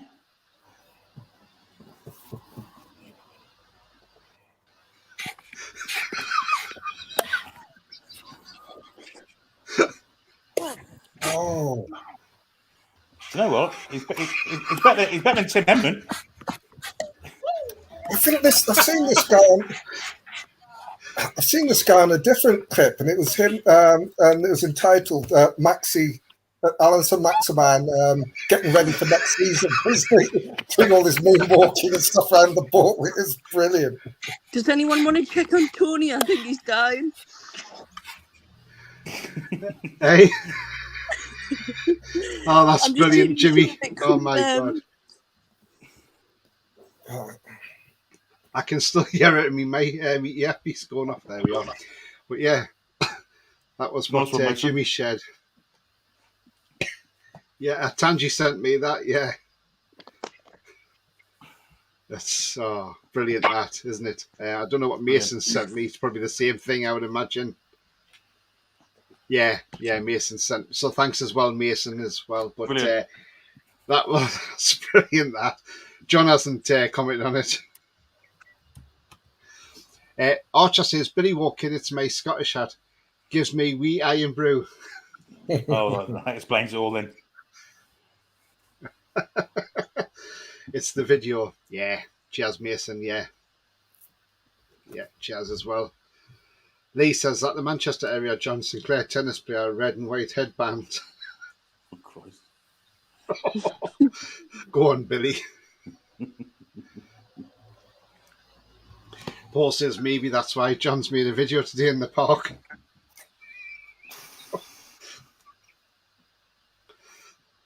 Stephen's laughing at it. Mary's laughing at it. I'll have to wait for Jules now to message me. You know, the thing is, he's got dogs under control. That's the perfect way to sum them up. Guard dogs. They're out of control. Coffee says, I can imagine John moonwalking into the room and saying, "Hello, ladies." Yes, I can imagine that too. Oh, he has commented on it. John's liked the video. He's a sport, ain't he? He is, isn't he? I mean, yeah, absolutely fantastic. Right. Well, it's been a great show. I mean, gosh, we've been on nearly 2 hours and we're going to start wrapping up now, guys. But it's been absolutely, it's been brilliant. Stephen says, John is so smooth, laughing. Definitely a smooth criminal. Yeah, definitely. So we're going to come round and ask people where they can find you. So start with you, Roly. Where can people find you on your socials? I'm on Twitter at Pol67. Thank you very much. Yeah, when I went to my fridge to get a bottle of water out, and when I opened it, obviously I've got quite a lot of bottles in there, and I thought, Jesus, that reminds me of the Arsenal football team. Going for the title. Bottled him. And he's nearly spat his water out there laughing.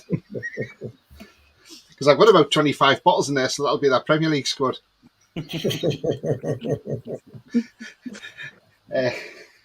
Gemma, where can people find you? At Gemma L. Summers. Thank you very much indeed. And obviously, first time on the channel, did you enjoy it? Yeah, it's been great. Thanks for having me. No, you'll have to come on again, absolutely, Gemma. And thanks for the invite. No problem at all, no worries at all, anytime. Billy, where can people find you? I mean, they should know where they can find you by now, but yeah, in case anybody's new and they don't know. I'm in Coventry. I've been here on Twitter and on the team review most nights of the week. Yeah. Anything coming up in the next few days, Billy, or? Nothing planned, but I imagine there'll be a transfer show or two. But nothing planned as yet. Oh, great. Thanks very much. Been a great show tonight. Tony, Billy, Roly and Gemma. Can't wait for the new season. Come on, the Mighty Toon Army. Yeah, fixtures are out Thursday morning, 9 a.m. Yeah. Well, do you want great show, Tony, Billy, Roly and Gemma. So do you want to start off at home or away? I think start off away because then you get the last game of the season's at home, innit? So, and who do you want to start off with and who do you want to finish with? Are we still talking football? Or? Yeah. I'll take anybody for first game. Doesn't matter who. Take Man City first game. That's probably the best one to play on. If I'm perfectly honest. Yeah. I don't want to promote a team away first game. Absolutely not a Luton Town away. Absolutely not. You know what? I'd play Man City anytime before, like, the first half of the season's over. So anytime before December, January. Coffee's asking a question, Billy. Who's one more? I'm plus one more. Plus one more. I'm a pseudonym. Take it away, Billy. Would you like to explain why you've changed your name? Yeah, basically, someone was invited onto a show, and then they've been labelled as one more since, plus one more, which is a bit disrespectful in my opinion. Yeah, absolutely, definitely. Very disrespectful. Coffee says, I hope it's not a name I have to Google like last night on TTR. Newcastle Spurs, best game of the season, says Tanji. Brilliant. Yeah, had to be. I mean, 5 up in 21 minutes, it had to be the game of the season, really. Yeah. I couldn't see it on there, says Julie. Stephen says, Billy, you on Instagram, don't have that cesspit Twitter. Yeah, I am, but I don't use it. Billy 68. Lee says, let's have Man City always play bad at the start. Yeah. Tanji says, play the best teams early when they're fresh before fatigue, injuries, suspensions kick in. Yeah, absolutely. And let's hope, Julie says, oh my Lord, let's hope, let's hope this season we can go to Liverpool and beat them on their own ground this time round. Let's do the double over. Yeah, let's get the double over them. Let's do the double over them. And then beat them in the cup final. Yeah, absolutely. I prefer to beat them in the semi-final. So they get that close to Wembley, but they didn't get there. We can't beat them in the Champions League final, of course, because they haven't qualified, have they? What a shame. No, they haven't. Be funny if they got to the Europa League final with West Ham and West Ham beat them in the Europa League final. Klopp would have a meltdown, wouldn't he? He would. Yeah, he would. Yeah. For me, you can find me on Twitter at TonyTooney31. So give me a follow on there. I'll follow you back. That's cop teeth. You can also find the same handle on Twitch as well. There you are, Klopp. Hi, Jürgen. Scheiße, West Ham. How they beat us? No referee decision won't avail. Sounds a bit more like Adolf Hitler, to be fair. Isn't it? In Facebook, it's all Generic. black and white TV. So click to join there, and I'll let you straight in. Also, if you have enjoyed tonight's show, then please smash that like. It does help the channel with search results. Also, if you are brand new at the channel, come and join the great community here and hit that subscribe, and also the bell notification tells when I'm live, have a pre-record, or any upcoming shows. Just one of that comment. Lee says, as long as there's no shadow in the way. Yeah, exactly. Again against Liverpool. Yeah, I mean, that Isak second goal should have stood. Tanji says, I had a dream last night. We won the quadruple. Beat Man United in the Carabao Cup final, Liverpool in the FA Cup final, and Man City in the Champions League. Christ almighty. That's a great dream. I bet you woke up in a wet patch, mate.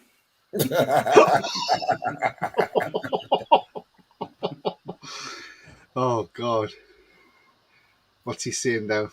Not Stephen. He says, what was it? Klopp Tray 68.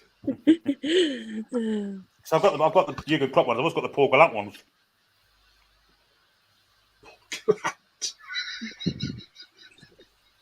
Bits of spinach in them and all that caviar. Oh, God. Bloody hell.